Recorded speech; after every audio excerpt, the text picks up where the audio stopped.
Session all the best.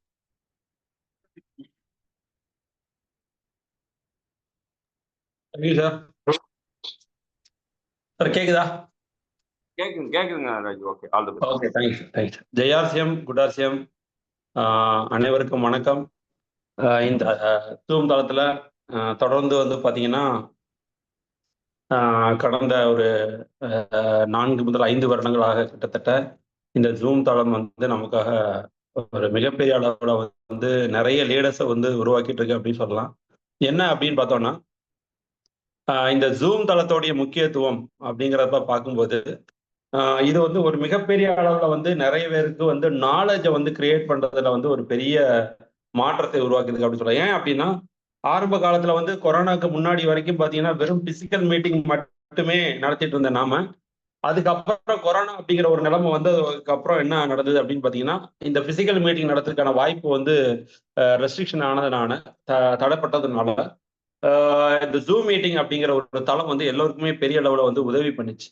So அந்த அந்த ஒரு மிகப்பெரிய உதவியின் விளைவாகத்தான் இன்னைக்கு வந்து பார்த்தீங்கன்னா இந்த ஜூம் தளம் வந்து தொடர்ந்து வந்து வெற்றிகரமாக நிறைய லீடர்ஸை வந்து உருவாக்கிட்டு இருக்கு. நிறைய பேருக்கு அந்த நாலேஜை வந்து உருவாக்குறதுல இந்த ஜூம் தளம் வந்து பெரிய அளவில் வந்து உதவி பண்ணுது. அதாவது ஒரு மனிதர் உலகத்துல எந்த முறையில இருந்தாலும் இந்த தகவல்களை வந்து அவங்கள்ட்ட கொண்டு போய் சேர்க்க முடிய ஒரு வாய்ப்பை வந்து இந்த ஜூம் தளம் நமக்கு உருவாக்கியிருக்கு. ஸோ அந்த வகையில இந்த தொடர்ந்து இந்த தமிழ்நாட்டில் இந்த 2 மணி நேரம் இந்த ஜூம் தளத்தை நமக்காக தொடர்ந்து விடாம முயற்சி செய்து கொடுத்துட்டு இருக்க நம்முடைய த கிரேட் எம்ரால்ட் காமராஜ் சாருக்கும் நம்முடைய மற்ற லீடர்ஸ் தமிழ்நாடு லீடர்ஸ் எல்லாருக்கும் வந்து இந்த நன்றியை நான் வந்து கண்டிப்பா சொல்லி ஆகணும். ஏன் அப்படின்னா எல்லாருக்கும் இதுல ஒரு பங்கு இருக்கு. அப்ப இன்னைக்கு தமிழ்நாட்டில் இருக்கக்கூடிய இதுக்கு முன்னாடி எந்த லீடரா இருக்கட்டும், இப்போ ஸ்டில் தொடர்ந்து செயல்பட்டு கூடிய லீடரா இருக்கட்டும், எல்லாருடைய பங்கும் இதுல இருக்கு அப்படிங்கிறத நம்ம கண்டிப்பா தெரிஞ்சுக்கணும். எந்த லீடருமே நம்ம வந்து தவிர்க்க முடியாது. ஸோ எல்லோருக்கும் இதுல பங்கு இருக்கு. ஸோ அந்த பங்குக்கு நம்ம வந்து கண்டிப்பா வந்து அவருடைய செயல்பாட்டுக்கு வந்து அது தெரிந்தோ மறைமுகமாகவோ நேரடியாகவோ எப்படியா இருந்தாலும் அந்த பங்கு என்பதை வந்து நம்ம தவிர்க்க முடியாது. ஸோ அவருடைய பார்ட்டிசிபேஷன் அப்படிங்கிறது அவங்களுடைய வந்து மிகப்பெரிய நன்றியை நம்ம வந்து செலுத்தி ஆகணும். ஸோ இன்னைக்கு வந்து நமக்கு கிடைச்ச ஒரு அற்புதமான ஒரு விஷயம் என்ன அப்படின்னு பார்த்தீங்கன்னா நாம எப்படி வந்து ஒரு டீம்ல வந்து ஒரு எளிதாக ஒரு வெற்றியை பெறுவது, அதாவது ஒரு குரோவிங் டீமை வந்து எளிதாக நம்ம உருவாக்குறது எப்படி, ஒரு வளர்ச்சி பாதையில ஒரு டீமை உருவாக்குறது எப்படி அப்படிங்கிறதுக்கு ஒரு நல்ல ஒரு டிப்ஸ் அப்படின்னு சொல்லக்கூடிய விஷயங்களை நம்ம வந்து இன்னைக்கு நம்ம வந்து பகிர்ந்துக்கலாம். அதற்கு முன்னாடி இந்த ஒரு வளர்ச்சி அப்படிங்கிறது ஒரு டீம்ல வரணும் அப்படின்னா அதற்கு முன்னாடி அந்த டீம்ல இருக்கக்கூடிய ஒவ்வொரு நபர்களுக்கும் இருக்கக்கூடிய ஒரு மிகப்பெரிய அவங்களுக்கு சைக்காலஜிக்கா அது சொல்லக்கூடிய, அதாவது மனத்தின் அடிப்படையில் வரக்கூடிய அந்த மனவள கலையை வந்து நம்ம வந்து பெரிய அளவுல வந்து மாற்றத்தை உருவாக்கணும். அப்படி உருவாக்கினாதான் இந்த டீம் வந்து சக்சஸ் ஆன டீமாக உருவாகும். வெற்றியான ஒரு அணியாக நம்ம மாற்றணும் அப்படின்னா முதலாவது இந்த நெட்வொர்க் மார்க்கெட்டில் இருக்கக்கூடிய ஒரு பெரிய விஷயம் என்னன்னா வரதுல 80% நபர்கள் வந்து இன்னைக்கு வந்து இந்த நெட்வொர்க் மார்க்கெட்டை விட்டு போயிடுறாங்க. ஏன் அப்படின்னா இதனுடைய பாசிபிலிட்டிஸ், இதனுடைய எதிர்காலம் வந்து நிறைய பேருக்கு புரியாததுனாலதான் இதுல வந்த உடனேயே 80% மக்கள் வந்து போயிடுறாங்க அப்படிங்கறதுதான் தகவல். அப்போ இந்த 80% மக்கள் போறாங்க, 20% மக்கள் இதுல இருக்கிறாங்க அப்படின்னா இந்த 20% மக்கள்கிட்டையும் இருக்கக்கூடிய ஒரு ஒற்றுமையை நம்ம தெரிஞ்சுக்கிட்டாலே போதும். ஏன் ஆர்சிஎம் வந்து மிக உன்னதமானது, ஏன் நெட்வொர்க் மார்க்கெட்டிங் நமக்கு தேவை, அதுல எந்த அளவுக்கு வந்து பாசிபிலிட்டிஸ் இருக்கு, நம்ம டீம்ல நம்ம இந்த மாதிரி ஆளுங்களை நம்ம ஐடென்டிஃபை பண்ணாலே போதும், ஈஸியா நம்முடைய டீமை வந்து ஒரு குரோவிங் டீமாக மாற்ற முடியும் அப்படிங்கிறது தான் நான் இன்னைக்கு சொல்லக்கூடிய தகவல். அதுல முதலாவது வந்து பாருங்க, எந்த ஒரு அணியாக இருந்தாலும் சரி அந்த அணியில இருக்கக்கூடிய ஒரு மீட்டிங் நடக்கும்போது நாம கவனிக்க வேண்டிய முக்கியமான ஒரு விஷயம் என்ன அப்படின்னு பாத்தீங்கன்னா ஒரு 4 விதம் முதல்ல 5 விதமான மனிதர்களை நம்மளால வந்து பார்க்க முடியும் ஒரு மீட்டிங்ல. அப்போ இந்த 5 விதமான மனருடைய அந்த மனோபாவத்தை வச்சே சொல்லலாம் இந்த மனிதர் எந்த அளவுக்கு நம்ம டீம்ல ஃபாஸ்டா குரோவிங்கா வர முடியும் அப்படிங்கிறத நம்ம தெரிஞ்சுக்கிறதுக்கான ஒரு சில டிப்ஸ் தான் இன்னைக்கு நான் சொல்ல போறேன். அதுல முதலாவது வந்து ஒரு மனிதனுக்கு வந்து பாத்தீங்கன்னா அச்சம் அப்படின்னு சொல்லக்கூடிய ஃபியர் அப்படிங்கிற ஃபேக்டர் வந்து ரொம்ப ரொம்ப நிறைய பேருக்கு இருக்கக்கூடிய ஒரு ஃபேக்டர். அதாவது அவனுடைய வாழ்நாள் முழுவதும் பாத்தீங்கன்னா இந்த ஃபியர் ஃபேக்டர் அப்படிங்கிறது நிறைய பேருக்கு இருக்கும். அதுல முக்கியமா பாத்தீங்கன்னா உளவியல் ரீதியா சொல்லக்கூடிய ஒரு விஷயம் என்ன அப்படின்னா ஒரு மனிதனுடைய வாழ்க்கை எப்போது வந்து பாத்தீங்கன்னா அவனுடைய அந்த எண்ணங்கள் வந்து வெற்றி பாதையை நோக்கி போகுது அப்படின்னு பாத்தீங்கன்னா 40 வயதை தாண்டும் போதுதான் நிறைய பேரு சக்சஸ் வெற்றி பாதை அப்படிங்கிற கண்டிஷனுக்கு போறாங்க அப்படின்னு உளவியல் ரீதியாக சொல்லக்கூடிய தகவல்கள். அப்போ 40 வயதுல, அதாவது 35 வயது முதல் 45 வயதுல இருக்கக்கூடிய நபர்களை நம்முடைய அணியில கொண்டு வரக்கூடிய ஒரு வாய்ப்பை நாம உருவாக்க வேண்டும். ஏன் அப்படின்னா இந்த 40 வயதுக்கு மேற்பட்டதான் உலக அளவுல நாம பார்க்கும்போது வெற்றியாளர்களாக மாறின ஒரு தருணம் எப்ப அப்படின்னு பாத்தீங்கன்னா இந்த 40 வயதை தாண்டின பல பேருக்கு இருக்கக்கூடிய ஒரு விஷயம்தான். இந்த 40 வயதை தாண்டினவர்கள் தான் வாழ்க்கையில அவங்களுடைய குறிக்கோள் என்ன என்பது சரியாக தெரிகிற நேரம் இதுதான் அப்படின்னு சொல்றாங்க அறிவியலாளர்கள். அப்ப இந்த உளவியல் ரீதியாகவும் பார்க்கும்போது இந்த 40 வயசு ஏன் அப்படின்னு பாத்தீங்கன்னா இந்த 40 வயசுலதான் ஒரு ஆணோ ஒரு பெண்ணோ யாராக இருந்தாலும் சரி, ஒரு ஆணை எடுத்துக்கோங்க, பாலிய பருவம் அப்படின்னு பார்க்கும்போது அவனுடைய வயது வந்து பாத்தீங்கன்னா எந்தவித நோக்கமும் இருக்காது. ஒரு 20 வயசு வரைக்கும் ஒரு மனிதனுக்கு எந்தவித நோக்கமுமே இருக்காது. இந்த வயசுல 20 வயதுல இருந்து 25 வயசுல வந்து பாத்தீங்கன்னா வாழ்க்கையில லட்சியம் எதிர்காலம் அப்படிங்கிறது அவங்களுக்கு இருக்காது. 20 வயது தாண்டினதுக்கு அப்புறம் பாத்தீங்கன்னா ஒரு வேலை தேடுறதுல இருந்து ஒரு ஜாப் தேடுறதுல இருந்து அந்த அதுக்காக அலையிறதுல பாத்தீங்கன்னா அவனுக்கு வந்து அவனுடைய பாதி லைஃபே அந்த இடத்துல போயிருது. அப்போ 20 வயது தாண்டி ஒரு 27 வயசுல 25ல இருந்து 28 வயசுக்குள்ள இன்னைக்கு பாத்தீங்கன்னா 30 வயசு கூட சிலருக்கு ஆகுது. சோ 30 வயசுல வந்து பாத்தீங்கன்னா கல்யாணம் ஆகிற பருவம். இந்த கல்யாணம் ஆகும்போது அவனுக்கு வாழ்க்கையில நிறைய எதிர்பார்ப்புகள் இருக்கும்.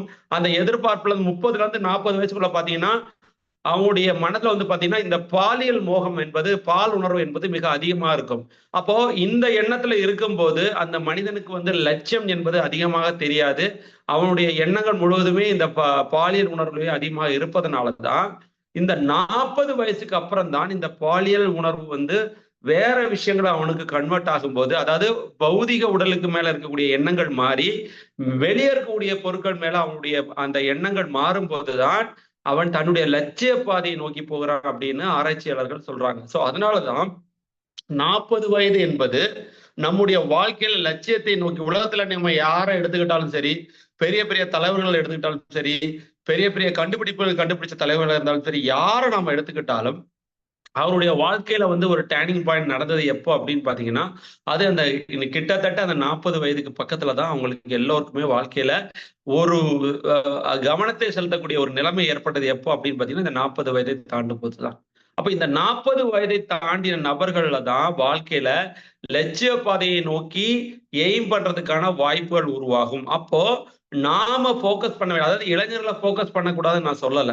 ஏன்னா அதுல இளைஞர்களை வந்து நிறைய பேருக்கு வந்து பாத்தீங்கன்னா நம்முடைய வெப்சைட்டை போய் எடுத்தீங்கன்னா, நம்முடைய ஆர்சிஎம் வெப்சைட்டை போய் எடுத்தோம் அப்படின்னா அதுல இருக்கக்கூடிய ஒரு முக்கியமான தகவல் என்ன அப்படிங்கறத நான் முதல்ல சொல்றேன். இந்த 4 ரொம்ப முக்கியம். இதை தெரிஞ்சுக்கிட்டோம் அப்படின்னா நம்ம அடுத்த விஷயங்களை நம்ம இது நிறைய பேருக்கு எத்தனை பேருக்கு இது தெரியும்னு எனக்கு தெரியாது. இருந்தாலும் நான் இந்த தகவலை நான் வந்து ஷேர் பண்றேன். ஒண்ணு இல்ல, நம்முடைய ஆர்சிஎம் வெப்சைட் கூகுள்ல போயிட்டு நம்முடைய ஆர்சிஎம் வெப்சைட்ல போயிட்டு பாத்தீங்கன்னா நம்முடைய வெப்சைட் வந்து நம்முடைய ஆர்சிஎம் வெப்சைட் வந்து ஓப்பன் ஆகும். ஒரு 2 நிமிஷம். RCM world. So RCM world home page போயிட்டீங்கனாலே நமக்கு வந்து பாத்தீங்கன்னா ஒரு அற்புதமான விஷயத்தை நம்ம கம்பெனி கொடுத்துருக்காங்க. இது எத்தனை பேர் வந்து ஓபன் பண்ணி பாத்துறீங்கன்னு எனக்கு தெரியாது. இருந்தாலும் இது ஒரு இன்னைக்கு எல்லாருக்கும் அதை தெரிஞ்சுக்கிறதுக்கான ஒரு தகவலா இன்னைக்கு நான் இந்த மாதிரி நம்ம ஆர்சிஎம் வேர்ல்ட ஓபன் பண்ணோம் அப்படின்னா அதுக்குள்ள போயிட்டு இந்த இதை மூவ் பண்ணிட்டு கீழே வந்து பாத்தீங்கன்னா make money, live healthy and have a blissful life, no more அப்படிங்கிற ஒரு ஆப்ஷன் இருக்கும். இந்த நோ மோர் ஆப்ஷனை நம்ம கிளிக் பண்ணோம் அப்படின்னா நமக்கு வந்து ஒரு பேஜ் வந்து ஓப்பன் ஆகுது. அந்த பேஜ்ல வந்து பாத்தீங்கன்னா நம்முடைய ஆர்சிஎம் பிசினஸ யாருக்கெல்லாம் கொடுக்கலாம் அப்படின்னு சொல்லக்கூடிய ஒரு விஷயம் இதுல இருக்கும். அந்த முக்கியமான விஷயத்த நான் இப்ப சொல்ல போறேன். அதுல பாத்தீங்கன்னா என்ன சொல்றாங்க, anyone who is looking a risk-free opportunity and commitment is the right fit for RCM. இப்போ நாம சூஸ் பண்ண போகக்கூடிய நபர்கள் இந்த 4 பேர் தான்.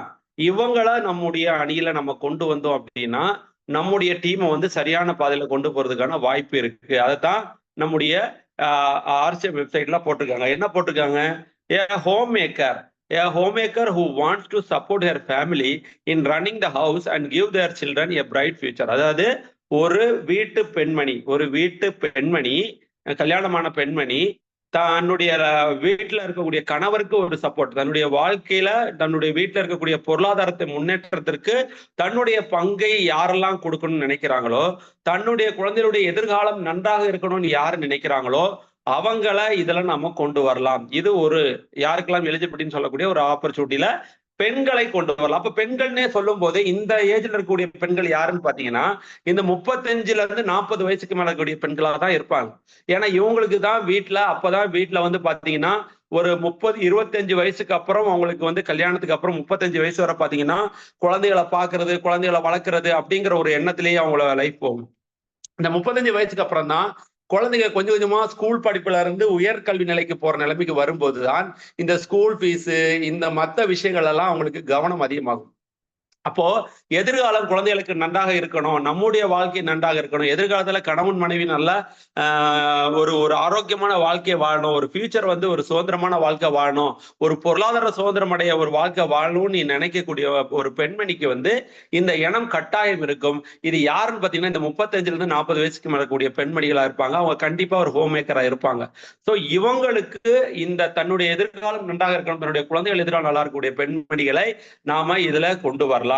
ரெண்டாவது, senior citizen அல்லது retired senior citizen who wants to engage themselves in unrestricted and hassle-free work to live comfortable and healthy second innings. அதாவது நிறைய பேர் வந்து பாத்தீங்கன்னா இன்னைக்கு பாத்தீங்கன்னா அவங்க வேலை பார்த்ததுல கிடைச்ச வருமானத்தை விட அவங்க ரிட்டையர்ட் லைஃப்ல அதாவது ஓய்வு காலங்கள்ல கிடைக்கக்கூடிய ஊதியம் வந்து மிக குறைவாக இருக்குது. அப்ப இன்னும் நிறைய பேர் வந்து பாத்தீங்கன்னா ஓய்வு காலத்துக்கு கிடைக்கக்கூடிய ஊதியத்துக்கு போராட்டம் பண்ணிட்டு இருக்காங்க அரசாங்கத்துக்கு கூட. அப்ப அந்த மாதிரி இருக்கக்கூடிய ஒரு வாழ்க்கை சூழல் இருக்கக்கூடிய நபர்களை வந்து பாத்தீங்கன்னா நம்ம தாராளமா இந்த சீனியர் சிட்டிசனை இந்த செகண்ட் இன்னிங்ஸ்ல பெரிய அளவு நீங்க வந்து ஹார்ட் ஒர்க் போட்டு பண்ண வேண்டிய ஒரு நிலை இல்லாம ஹேசல் ஃப்ரீ, சிக்கல் இல்லாம ஒர்க் பண்ணக்கூடிய ஒரு நிலையில நீங்க பண்றதுக்கான ஒரு வாய்ப்பு இங்க இருக்குன்னு சொல்லிட்டு இந்த சீனியர் சிட்டிசனையும் நம்முடைய குடிமகன்கள், மூத்த குடிமகன்களையும் இந்த பிசினஸ்ல கொண்டு வரதுக்கான வாய்ப்பை நம்ம உருவாக்கி கொடுக்கலாம். மூன்றாவது வந்து பாத்தீங்கன்னா students looking to fund their further education or just earn some extra pocket money. அப்போ இந்த ஸ்டூடெண்ட்ஸ் யாரெல்லாம் வந்து என்னுடைய உயர் படிப்புக்கு வந்து பாக்கெட் மணி வேணும் அப்படின்னு எதிர்பார்ப்போடு இருக்கக்கூடிய பசங்களை, ஸ்டூடெண்ட்ஸை வந்து தாராளம், ஏன்னா இவங்களுக்கு டிமாண்ட் அதிகமா இருக்கும். அதாவது அப்பா அம்மா நல்லா வெல்த்தியா இருக்கிறாங்க அப்படி அக்கறையும் இருக்காது. ஏன்னா அப்பா அம்மா ஃபீஸ் கட்டிடுவாங்க, அவங்க படிக்க போயிடுவாங்க, அவங்களுக்கு வந்து பணத்தை பத்தின பிரச்சனையே இருக்காது. ஆனா சில நடுத்தர வர்க்கத்துல இருக்கக்கூடிய அந்த குழந்தைகள் வந்து பாத்தீங்கன்னா காலேஜ் படிப்புக்கு வந்து அவங்க இன்னும் பணம் எதிர்பார்த்துட்டு இருப்பாங்க. அப்ப அந்த மாதிரி எண்ணத்தோடு இருக்கக்கூடிய ஸ்டூடெண்ட்ஸை கண்டறிந்து அவங்கள இந்த பிசினஸ்ல கொண்டு வந்தா அவங்களுக்கு எதிர்காலம் இருக்கு அப்படிங்கிற ஒரு வாய்ப்பு, அவங்க உயர் படிப்புக்கான ஒரு வருமானத்துல உருவாக்க முடியும் அப்படிங்கிற ஒரு வாய்ப்பை சொல்லி கொடுக்க முடியும். நான்காவது பாத்தீங்கன்னா இதுதான் ரொம்ப முக்கியம். இவங்க கண்டிப்பா 35ல இருந்து 40 வயசுக்கு மேலதான் இருப்பாங்க. யார் அப்படின்னா ஒரு ஒரு அரசாங்க ஊழியராக இருக்கலாம், இல்லைன்னா ஒரு பிரைவேட் தனியார் நிறுவனத்துல வேலை செய்யக்கூடிய ஒரு நபராக இருக்கலாம். இவங்க எல்லாருமே இப்போ இருக்கக்கூடிய வருமானம் பத்தல, எனக்கு இப்ப இருக்கிற வருமானம் எனக்கு பத்தல, அப்போ எனக்கு மேலும் ஒரு வருமானம், துணை வருமானம் எனக்கு வேணும். அப்பதான் என்னுடைய எதிர்கால லட்சியங்களை அடைவதற்கும் என்னுடைய எதிர்கால வாழ்க்கை நிம்மதியாக ஒரு ஓய்வு வாழ்க்கையை வந்து ஒரு சுதந்திரமான வாழ்க்கையா வாழணும் அப்படிங்கிற கனவு காணக்கூடிய நபர்களாக இவங்க இருப்பாங்க. சோ இவங்கள பார்ட் டைமா அல்லது ஃபுல் டைமா ஒர்க் பண்றதுக்கான வாய்ப்பை உருவாக்கி கொடுக்கறதுக்கான ஒரு விஷயத்தையும் நாம இந்த நபர்களா நம்ம வந்து இதுல நம்ம கொண்டு வர முடியும். So budding new entrepreneurs who want to make a name for themselves, utilize the power of your network and introduce products directly to end user and grow with each association. அப்ப இவங்களுக்கு வந்து பாத்தீங்கன்னா ஒரு சுதந்திரமான ஒரு பிசினஸ் மேனாக, ஒரு என்டர்பிரினராக ஒரு உருவாவதற்கான ஒரு வாய்ப்பு அப்படிங்கிறத சொல்லி இவங்க இந்த பிசினஸ்க்குள்ள வந்தாங்கன்னா இவங்களுக்கு ஒரு லட்சியம் இருக்கும், நோக்கம் இருக்கும். எளிதாக நம்ம சொல்லக்கூடிய ஆர்சிஎம்முடைய நோக்கத்தை அவங்க பண்றதுக்கான ஒரு வாய்ப்பை நாம உருவாக்கலாம்.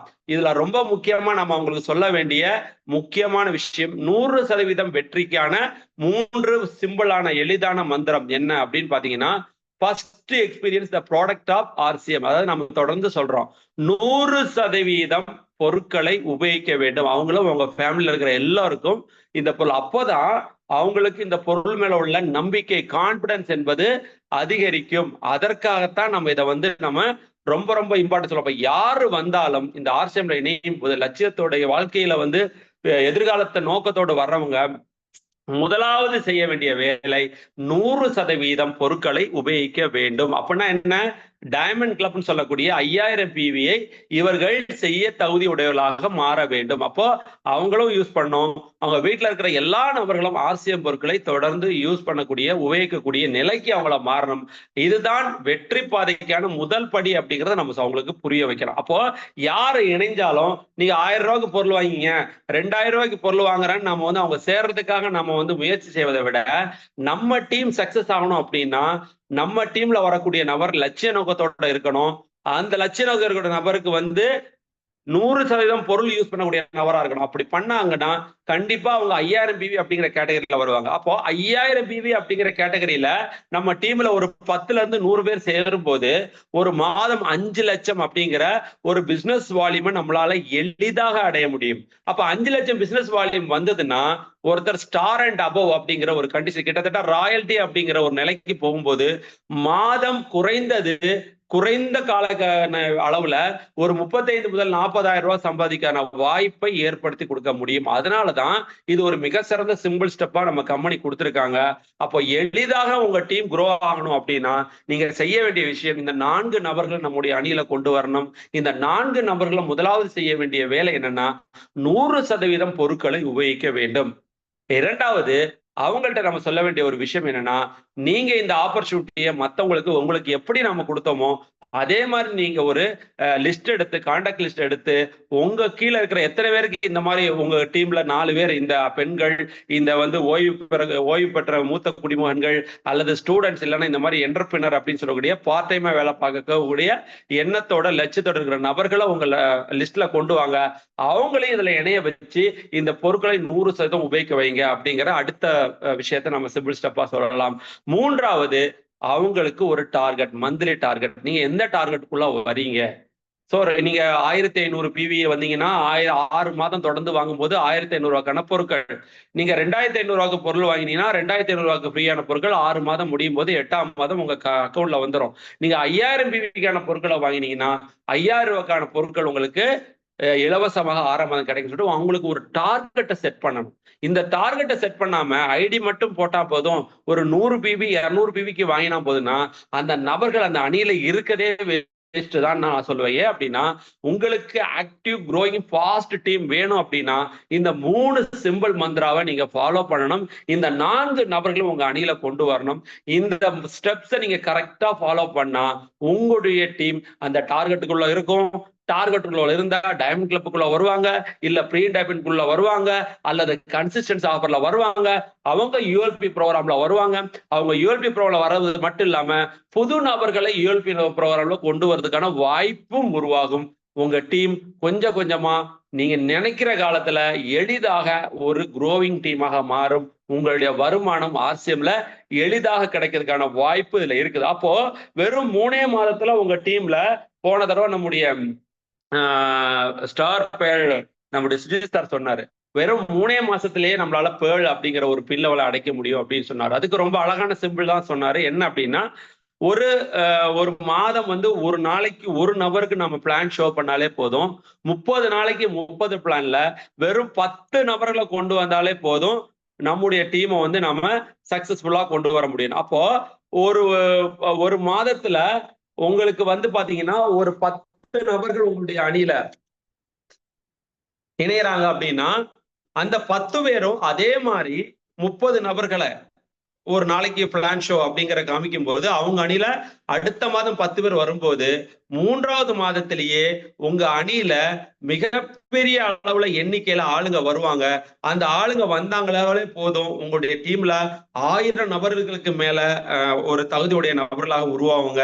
அந்த 1000 நபர்களுக்கு மேல உங்க இதுல மினிமம் பர்ச்சேஸ் நடந்தாலே போதும், உங்களுடைய பிசினஸ் வால்யூம் ஒரு ஸ்டார் பிஎல் அப்படிங்கிற, அதாவது வெறும் 2000 ரூபாய்க்கு பொருள் 1000 நபர்கள் வாங்கினாலே 20 லட்சம் ரூபாய்க்கு ஒரு சேல்ஸ் நடக்கும். அந்த 20 லட்சம் ரூபாய் சேல்ஸ் நடந்தாலே நீங்க ஸ்டார் பிஎல் 10,000 10,000 PV, அதாவது 10 லட்சம் PVக்கு ஸ்டார் பேர்ல் அப்படிங்கிற ஒரு பின் லெவலுக்கு நீங்க வரும்போதே உங்களுடைய வருமானம் குறைந்தது 50 முதல் ஒரு 75,000 வரைக்கும் இருவதற்கான வாய்ப்பு நம்முடைய RCM பிசினஸ் இருக்குன்னு சொல்றாங்க. ஸோ அதுக்கான ரொம்ப அழகான ஸ்டெப்ஸ் தான் இப்ப நான் சொன்னது எல்லாமே. அப்போ எந்த நபர்கள் நம்ம டீம்ல வரணும்? அப்ப இந்த 4 நபர்களும் உள்ள வரணும். அப்ப இந்த 4 நபர்களும் உள்ள வரணும்.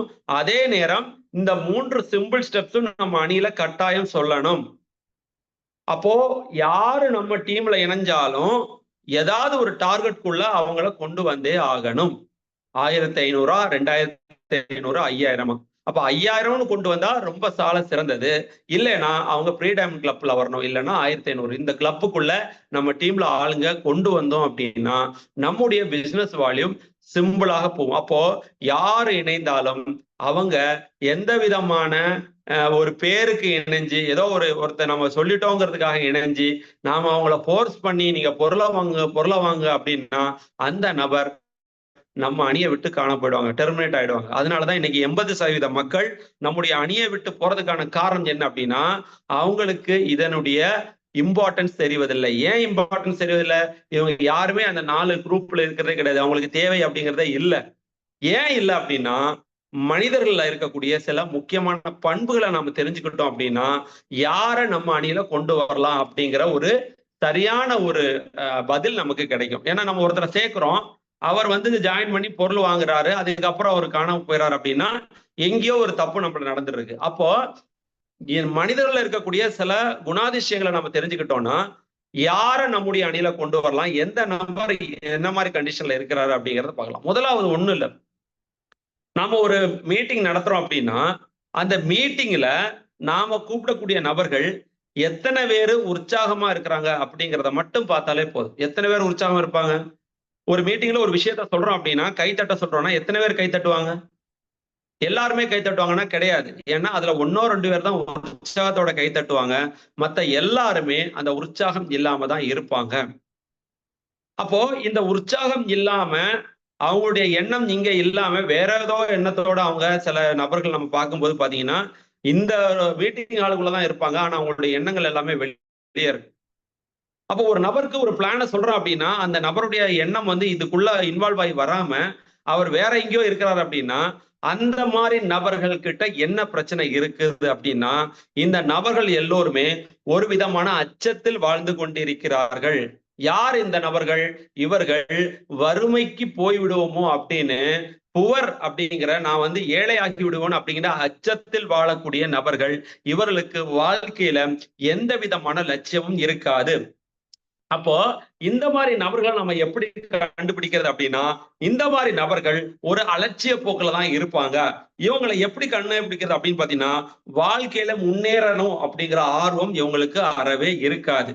ரெண்டாவது அவங்க தரித்திரத்தை தான், அதாவது வாழ்க்கையில வந்து அதாவது அட்ஜஸ்ட்மெண்ட் பண்ணியே வாழ்றது. அதாவது ஒரு பைக் வாங்கணும்னு என்ன இருக்கும், அதுக்கான தேவை இருக்கும், ஆனா கையில காசு இருக்காது. அப்போ ஒரு சைக்கிளை வச்சே நம்ம வாழ்க்கையை ஓட்டிக்கலாம் அப்படிங்கிற எண்ணம் இருக்கக்கூடிய நபர்கள். ஒரு வீட்டுல ஏதோ ஒரு டிவி இருக்கும், ரொம்ப நாளா பழைய காலத்து டிவியே வச்சு ஓட்டுவாங்க, ஆனா புது டிவி வாங்குறதுக்கு கையில காசு இருக்காது. அப்ப இருக்கிற டிவியை வச்சே வாழ்க்கையை ஓட்டுவோம். ஏன் அப்படின்னா இவங்க அடுத்த நிலைக்கு போறதற்கான எண்ணத்தை ஏற்படுத்துவதே கிடையாது. இப்ப என்ன அப்படின்னா அலட்சியம், வாழ்க்கையின் மீது அலட்சியம், அதாவது ஆர்வம் கிடையாது, வாழ்க்கையில முன்னேறணுங்கிற ஆர்வம் கிடையாது, எந்த ஒரு பொருளையும் அட்ஜஸ்ட்மெண்ட்லயே வாழ்க்கையை ஓட்டணும்னு எண்ணத்தோட இருக்கக்கூடிய நபர்களாக இருப்பாங்க. இவர்கள் மனதாலும் உடலாலும் சோம்பலாக இருப்பார்கள். இந்த நபர்களை பாத்தீங்கன்னா மீட்டிங்ல கூப்பிட்டு நம்ம கைத்தட்ட சொன்னோம்னா இவங்க எப்படி கைத்தட்டுவாங்க? மனதாலும் உடலாலும் சோம்பலாக இருக்கக்கூடிய இந்த நபர்களுக்கு எப்படி உற்சாகம் என்பது கிடைக்கும்? அப்போ இந்த நபருடைய எண்ணங்கள் எப்படி இருக்குதுன்னா வாழ்க்கையில முன்னேறணுங்கிற எண்ணம் இருக்காது. ரெண்டாவது வந்து பாத்தீங்கன்னா இவங்களுக்கு வாழ்க்கையில அட்ஜஸ்ட்மெண்ட் மட்டுமே போதும், இருக்கிற வருமானத்தை வச்சு வாழ்ந்தா போதும் அப்படிங்கிற வாழ்க்கையில வெற்றி அடையணுங்கிற எண்ணத்தோட இல்லாத நபர்களாக இருப்பார்கள். இவர்களுடைய அச்சம் என்னன்னா நான் ஏழ்மை நிலையில போயிடுவேனோ, இருக்கிற வருமானம் கூட கிடைக்காம போயிடுமோ, வெற்றியாளனாக என்னால மாற முடியாது அப்படிங்கிற எண்ணத்தோட வாழக்கூடிய நபர்களாக இருக்கும். அதே மாதிரி பாத்தீங்கன்னா இவங்களுக்கு வந்து பாத்தீங்கன்னா எந்த விதமான சுய கட்டுப்பாடு இருக்காது. ஒரு சுயமான ஒரு முயற்சி எடுத்து வாழ்க்கையில ஜெயிக்கணுங்கிற எண்ணம் இந்த நபர்களுக்கு இருக்காது. எந்த விதமான முடிவெடுக்கும் திறனும் இவங்கள்ட்ட இருக்காது. இவங்கள்ட்ட போய் ஏதாவது ஒரு விஷயத்த சொன்னா கூட அவங்களால முடிவெடுக்க முடியாது. ஏன் அப்படின்னா இவங்க குழப்பமான வாழ்க்கையில வாழ்ந்து கொண்டிருக்கிறார்கள். அப்ப இந்த குழப்பமான வாழ்க்கையில வாழ்ந்து கொண்டிருக்கிற நபர்களை வந்து பாத்தீங்கன்னா நம்ம எந்த டிசிஷன் சொன்னாலும் அந்த நபர் ஒரு டீம்ல லீடராக உருவாவதற்கான தகுதியே அந்த நபருக்கு இருக்காது. ஏன்னா அவர்ட்ட அந்த ஆர்வம் இல்ல, எதிர்காலத்தை பத்தின ஒரு எண்ணம் இல்ல, இருக்கிறத பத்தி அட்ஜஸ்ட் பண்ணிட்டு வாழணுங்கிற எண்ணத்தோட ஒருவித பயத்தோடயே வாழ்ந்துட்டு இருக்கிறாரு. அப்ப இந்த நபருக்கு மீட்டிங்ல கூட்டு வந்தோம்னா எந்தவித உற்சாகமும் இல்லாம ஏதோ பேருக்கு கூப்பிட்டாங்கன்னு எண்ணத்தோட ஏதோ வந்தோம் கேட்டோங்கிற எண்ணத்தோடய அவங்க எண்ணம் எல்லாம் அலைபாய்ந்து கொண்டு ஏதோ மீட்டிங் ஹால்ல மட்டும்தான் உட்கார்ந்துருப்பாங்க. ஆனா எண்ணம் எல்லாம் அலைபாய்ந்து கொண்டுதான் இருக்கும். சோ அவங்க மாதிரி அப்படிப்பட்ட நபர்களை வந்து பாத்தீங்கன்னா இவங்க வாழ்க்கையில நம்ம முதல்ல சொல்ற மாதிரி இந்த மதில் மேல் பூனையாகத்தான் வாழ்ந்து கொண்டிருப்பார்கள். அதாவது அவங்கள நீங்க என்னதான் போர்ஸ் பண்ணாலும் 5000 பிவி பண்ணுங்க, 2500 பண்ணுங்க, 1500 பண்ணுங்க அப்படின்னா அவங்க ஒரு மாசம் வாங்குவாங்க, ஒரு மாசம் வாங்க மாட்டாங்க. ஒரு மாசம் வாங்கிட்டு அப்புறம் 2 மாசம் வாங்குவாங்க.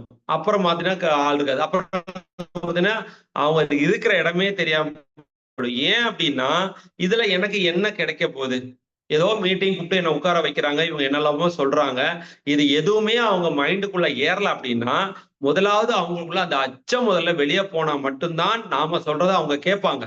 அப்ப இந்த நபர்கள் வந்து பாத்தீங்கன்னா வாழ்க்கையில ஒருவித அச்சத்திலேயே வாழ்ந்து கொண்டிருக்கிற நபர்களாக இருக்கக்கூடிய இவங்களுடைய ஃபியர் என்னன்னா பாவர்ட்டி அப்படிங்கிற நம்பிமனுக்கு நம்ம போயிடுமோ, நம்முடைய எதிர்காலம் கேள்விக்குறி ஆயிடுமோ, நம்ம நினைச்ச மாதிரி வாழ்க்கையை வாழ முடியாதோ அப்படின்னு ஒருவித பயத்துல வாழ்க்கையில எந்த விதமான முடிவெடுக்க முடியாம ஒரு வாழக்கூடிய நபர்களாக இவங்க இருப்பாங்க. ரெண்டாவது பாத்தீங்கன்னா எதற்கெடுத்தாலும் கவலைப்படக்கூடிய நபர்களாக இருப்பாங்க. இவங்கள்ட்ட போயிட்டு நீங்க என்னதான் மோட்டிவேஷன் கொடுத்தாலும் நீங்க வந்து நிலாவை வந்து ஏறி நான் இது பண்ணிடுவேன் அப்படி இப்படி நீங்க என்ன வித மோட்டிவேஷன் உற்சாகமான விஷயங்களை சொல்லாலும் இவருடைய மனத்துக்குள்ள போயிட்டு நீங்க தட்டி அந்த கதவை நீங்க திறக்கவே முடியாது. ஏன்னா எதற்கெடுத்தாலும் கவலைப்படக்கூடிய நபர்களாக இவர்கள் இருப்பார்கள்.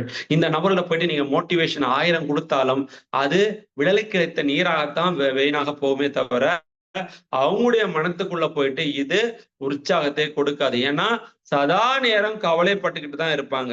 அடுத்தவர்களுடைய வெற்றியை பார்த்தா இவங்களுக்கு வந்து கோபம் வரும். ஏன்னா தன்னால முடியல, ஆனா பக்கத்துல இருக்கிறவன் ஜெயிச்சிட்டான் அப்படிங்கிறப்ப இவர்களுக்கு ஒரு கோபம் என்பது எழது ஆரம்பி காரணம் என்ன? இவங்களால முடியல. அப்போ தன்னால முடியல அப்படின்னா அடுத்தவனால முடியுதே அப்படிங்கிற ஒரு பொறாமை எண்ணம் அவங்களுக்கு வரும். அல்லது எச்சரிக்கை உணர்வு அப்படிங்கிற ஒரு எண்ணம் இவங்களுக்கு வரும். ஏன்னா நிறைய விஷயத்தை தோண்டி தோண்டி தோண்டி தோண்டி கேட்பாங்க.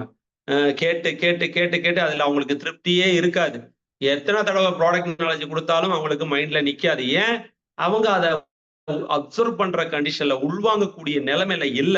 ஏன் அப்படின்னா அவருடைய மனம் அச்சம் பியர் அப்படின்னு சொல்லக்கூடிய அதாவது வறுமை அப்படிங்கிற ஒரு எண்ணத்துல வந்து மூடப்பட்டு ஸ்ட்ராங்கா இருக்கிறதுனால இவர்களுக்கு என்னதான் நீங்க வந்து போதித்தாலும் அது நான் முதல்ல சொன்ன மாதிரி விழலுக்கு கிடைத்த நீராகத்தான் போகும். ரெண்டாவது இந்த மாதிரி நபர்களுக்கு வந்து பாத்தீங்கன்னா எதை எடுத்தாலும் தள்ளி போடுற குணம் ரொம்ப அதிகம். தள்ளி போடுறதுன்னா ஒரு டிசிஷன் எடுக்கவே மாட்டாங்க.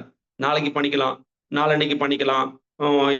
அவரு நம்ம ஒரு ஒரு ஒரு ஒரு லீடரா வந்து நம்ம அவங்களுக்கு ஒரு டாஸ்க் கொடுத்துருவோம்னா சார் எடுத்த உடனே என்ன சொல்லுவாங்கன்னா சாக்கு போக்கு சொல்ல ஆரம்பிச்சிருவாங்க.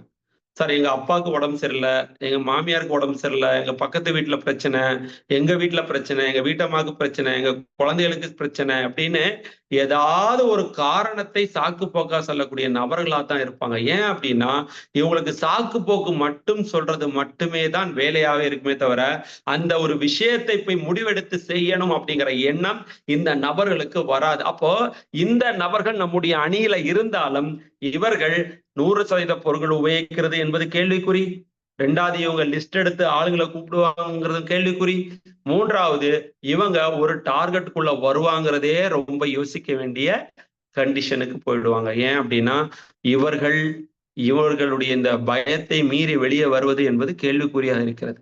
அப்போ இந்த சாக்குப்போக்கள் எதுவுமே சொல்லாம வாழ்க்கையில ஜெயிக்கணும் அப்படிங்கிற ஒண்ணு. ஏன்னா இவங்களுடைய சதா நேரம் தோல்வியை குறித்து மட்டும்தான் எண்ணிக்கொண்டிருப்பார்கள். அப்ப என்ன நெகட்டிவான விஷயங்களே திங்க் பண்ணுவாங்க. ஜெயிக்காம இருக்கிறதுக்கு என்னெல்லாம் வாழ்க்கையில தேவையோ அதையெல்லாம் பண்ணுவாங்க. இப்போ இன்னைக்கு உதாரணத்துக்கு இந்த மாதிரி நபர்களுக்கு கிடைச்ச ஒரு மிகப்பெரிய வரப்பிரசாதம் எது அப்படின்னு பாத்தீங்கன்னா மொபைல் போன். அப்ப இந்த நபர்களுக்கு கிடைச்ச ரொம்ப வரப்பிரசாதம் இது மொபைல் போன். என்ன, ஒரு காலத்துல மொபைல் போன் இல்லாம இந்த நபர்கள் இருந்தாங்க.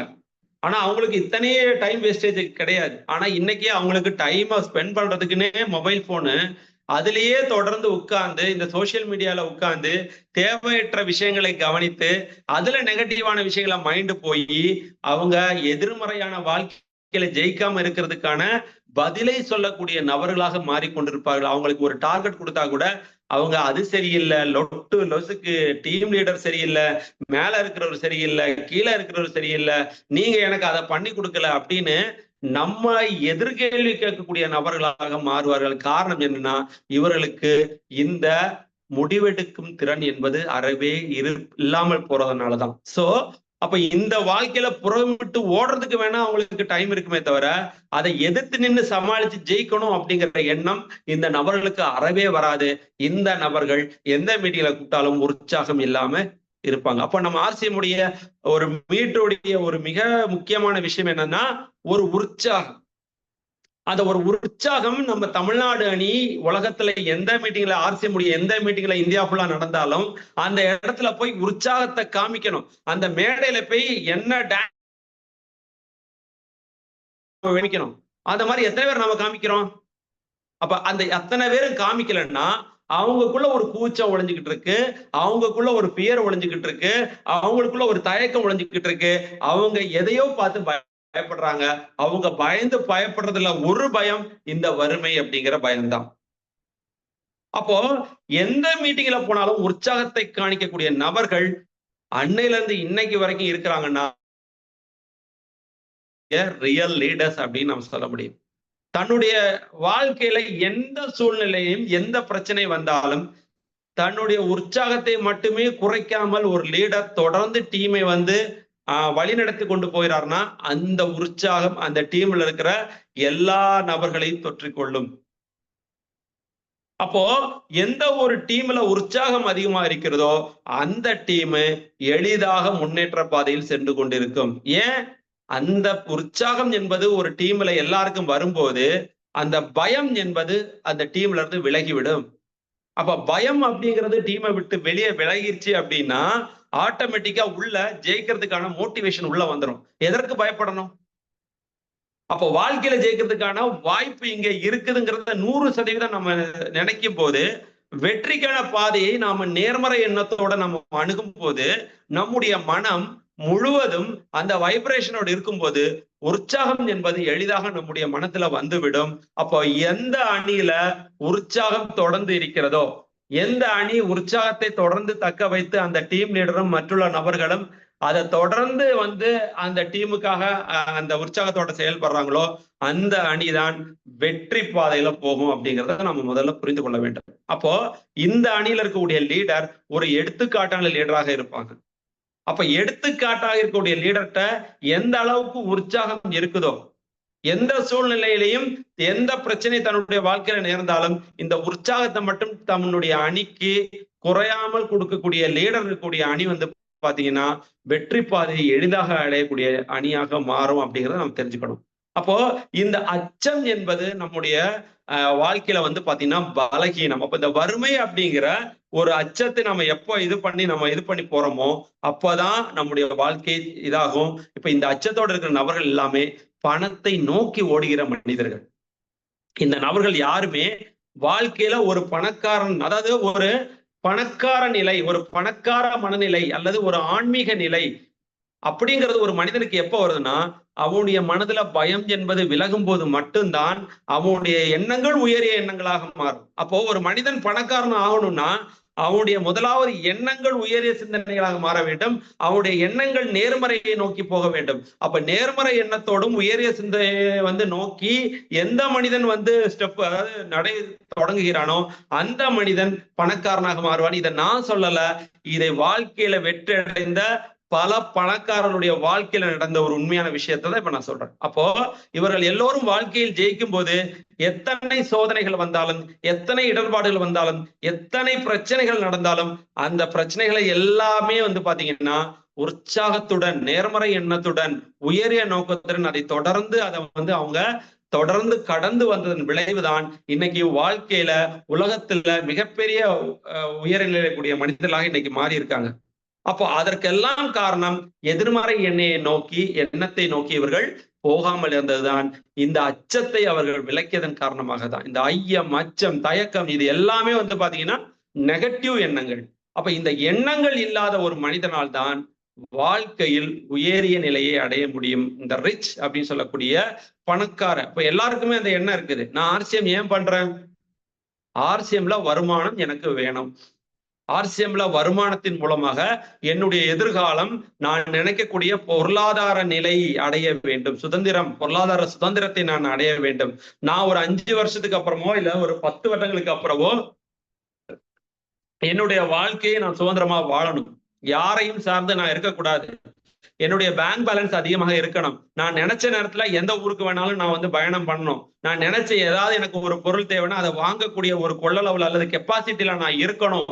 அப்படின்னா அப்ப நம்முடைய எண்ணங்கள் ஆர்சிஎம்ல நம்முடைய நாம் ஒரு அணி லீடராக இருக்கிறோம் அப்படின்னா நம்முடைய அணியில அந்த உற்சாகம் எந்த சூழ்நிலையிலும் அந்த உற்சாகத்துக்கு எந்தவித பங்கமும் ஏற்படுத்தாம அணிக்கு தொடர்ந்து உற்சாகத்தை கொடுக்கக்கூடிய, அதனாலதான் நம்ம ஒரு மீட்டிங்ல அந்த அளவுக்கு கைத்தட்ட சொல்றோம். எதுனால அப்படின்னா அந்த உற்சாகம் எல்லாருக்கும் வரணும். ஒரு டைமண்ட் வராருன்னா அந்த உற்சாகம் அந்த இடத்துல அப்படியே அள்ளி தெளிக்கப்படணும். அந்த டைமண்ட் அதை பார்க்கும் போது அவருக்கே அந்த உற்சாகம் பீரிட்டு வரணும். சோ நம்முடைய டைமண்ட் வராரு அப்படின்னா அவரை எந்த சூழ்நிலையிலையும் அவருடைய மனத்தை பாருங்க, எந்த கட்டத்திலையும் அவர் வந்து அந்த ஒரு நெகட்டிவான எண்ணத்துக்கே போக மாட்டார். ஒரு எதிர்மறை எண்ணத்தையே காமிக்க மாட்டார். எல்லாவற்றையுமே வந்து பாத்தீங்கன்னா நேர்மறை எண்ணத்தோட மட்டுமே அணுகுவார். அதனாலதான் அவர் வரும்போது அவ்வளவு வைப்ரேஷன் அந்த இடத்துல இருக்குது. அவர் வந்து அந்த தகவல் சொல்லும் போது அதை கேட்கிறவங்களுக்கு ஏன் உற்சாகம் வருதுன்னா அவர் அந்த நிலையில இருக்கிறாரு.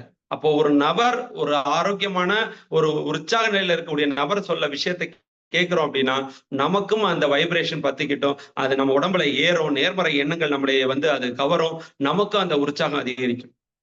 சோ அதனாலதான் இன்னைக்கு நம்ம இந்தியால ஒரு மிகப்பெரிய டைமண்டா ஆர்சிஎம்ல அவர் இருக்கிறாருன்னா அது சாதாரண விஷயம் இல்லை. எல்லா காலகட்டத்திலும் தன்னுடைய வாழ்க்கையில என்ன இடர்பாடுகள் வந்தாலும் அந்த இடர்பாடுகளை எல்லாம் அவர் வந்து பாத்தீங்கன்னா கிட்டத்தட்ட 2 வருஷத்துக்கு மேலேயோ ஏதோ கொல்கத்தாலேயே வந்து பாத்தீங்கன்னா டீம் நடத்திட்டு இருந்தார். தன்னுடைய ஃபேமிலியை பார்க்காம 2 வருஷமா அங்க உட்கார்ந்து டீம் எடுத்து ஒரு மிகப்பெரிய வெற்றி. அப்போ அவங்களுக்கு ஏகப்பட்ட சோதனைகள். அவருடைய மனைவிக்கு உடம்பு சரியில்லை, அவரால் போய் பார்க்க முடியல, அதற்கான மருத்துவ செலவுகள், கையில காசு கிடையாது, அதுக்கு லோன் எடுத்து அப்படின்னு நிறைய இன்னற இடபாடுகள்லாம் தாண்டி 2 வருஷம் அங்க இருந்து கல்கத்தால அவர் வந்து அந்த டீம் எடுத்த விளைவு இன்னைக்கு அவருடைய வாழ்க்கையில வந்து பாத்தீங்கன்னா ஏகப்புக வாழ்க்கையை வாழ்ந்துகிட்டு இருக்காரு. டெல்லியில பாத்தீங்கன்னா 2-3 பிளாட் வாங்கி வச்சிருக்காரு. சாட் வித் சுரேந்திர வார்ஸ்ன்னு சொல்லிட்டு ஒரு பெரிய ஒரு யூடியூப் சேனல் நடத்துறாரு. அதுக்கான அந்த ஒரு ஸ்டுடியோவே கிட்டத்தட்ட பாத்தீங்கன்னா 6 கோடியோ 7 கோடியோ சொல்றாங்க. சோ அப்படிப்பட்ட ஒரு இது பண்றாரு. மாதம் ஒரு 50 இருந்து 70 லட்சம் வருமானம் வாங்கிட்டு இருக்காரு. அது இல்லாம நம்ம டைரக்ட் செல்லிங் அசோசியேஷனுடைய ஒரு முக்கியமான ஒரு தலைவரா இருக்கிறாரு.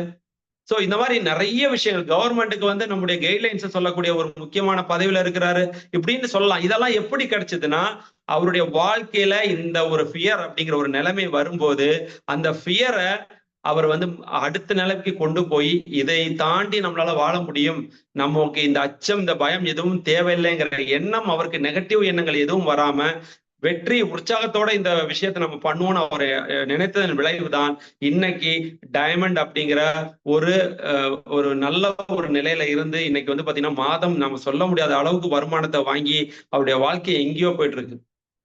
அப்போ அந்த மாதிரி ஒரு நிலை நமக்கு வருமானம் வரும், நிச்சயம் வரும். இதை யாரு நிச்சயமா நினைக்கிறோமோ அவங்களுக்கு தான் வரும். ஆனா இதை யாரு நினைக்கலையோ, யாருடைய எண்ணங்கள் இப்பவும் தொடர்ந்து அந்த உற்சாகம் இல்லாம நாளைக்கு இந்த பிசினஸ் செட் ஆகாது, வேற பிசினஸ்க்கு தாவலாமா, இதை விட்டுட்டு இந்த பிசினஸ் போய் பண்ணலாமா, இல்ல இந்த கம்பெனி செட் ஆகாது இன்னொரு கம்பெனிக்கு போலாம்னு நினைக்கக்கூடிய மனப்பான்மை எல்லாமே வந்து அச்சத்தில் இருக்கக்கூடிய மனப்பான்மை தான். ஒரு இடத்துல உட்கார்ந்து தொடர்ந்து முயற்சி செய்து வாழ்க்கையில நம்ம வெற்றி அடையணுங்கிற எண்ணம் யாருக்கு வருதோ அதுக்கு பேர் தான் கன்சிஸ்டன்சி. கன்சிஸ்டன்சி இருக்கக்கூடிய நபர்கள் தான் வாழ்க்கையில ஜெயிக்க முடியும். அப்போ இன்னைக்கு ஒரு கம்பெனி, நாளைக்கு ஒரு கம்பெனி, நாளைக்கு ஒரு கம்பெனின்னு நம்முடைய மனம் அலைபாய்ந்து கொண்டிருந்தால் எந்த காலகட்டத்திலையும் உங்களுடைய வயதுதான் போய் கொண்டு இருக்குமே தவிர உங்க வாழ்க்கை பாதையில முன்னேற்றம் என்பது ஏற்படுவது மிக மிக மிக எளிது கிடையாது. மிக குறைவாகத்தான் உங்களுடைய வாழ்க்கை பாதை முன்னேற்றம் அடைந்து கொண்டிருக்கும். காரணம் என்ன? சரியான பாதையில இல்ல, அச்சம் இருக்கு. இதுல வருமானம் இல்ல, இந்த கம்பெனியை விட்டு போயிடலாம், அந்த கம்பெனில ட்ரை பண்ணலாம், இங்கேயும் வருமானம் இல்ல, அந்த கம்பெனில போலான்னு வாழ்க்கை ஃபுல்லா இந்த தாவு தாவு தாவுன்னு தாவிட்டே தான் இருக்கணும். அப்படிப்பட்ட ஒரு வாழ்க்கை சூழ்நிலை தான் இன்னைக்கு நிறைய பேர் போயிட்டு இருக்காங்க. இவர்கள் எல்லோரும் இந்த வறுமை அப்படிங்கிற ஒரு நிலையில தான் போயிட்டு இருக்காங்க.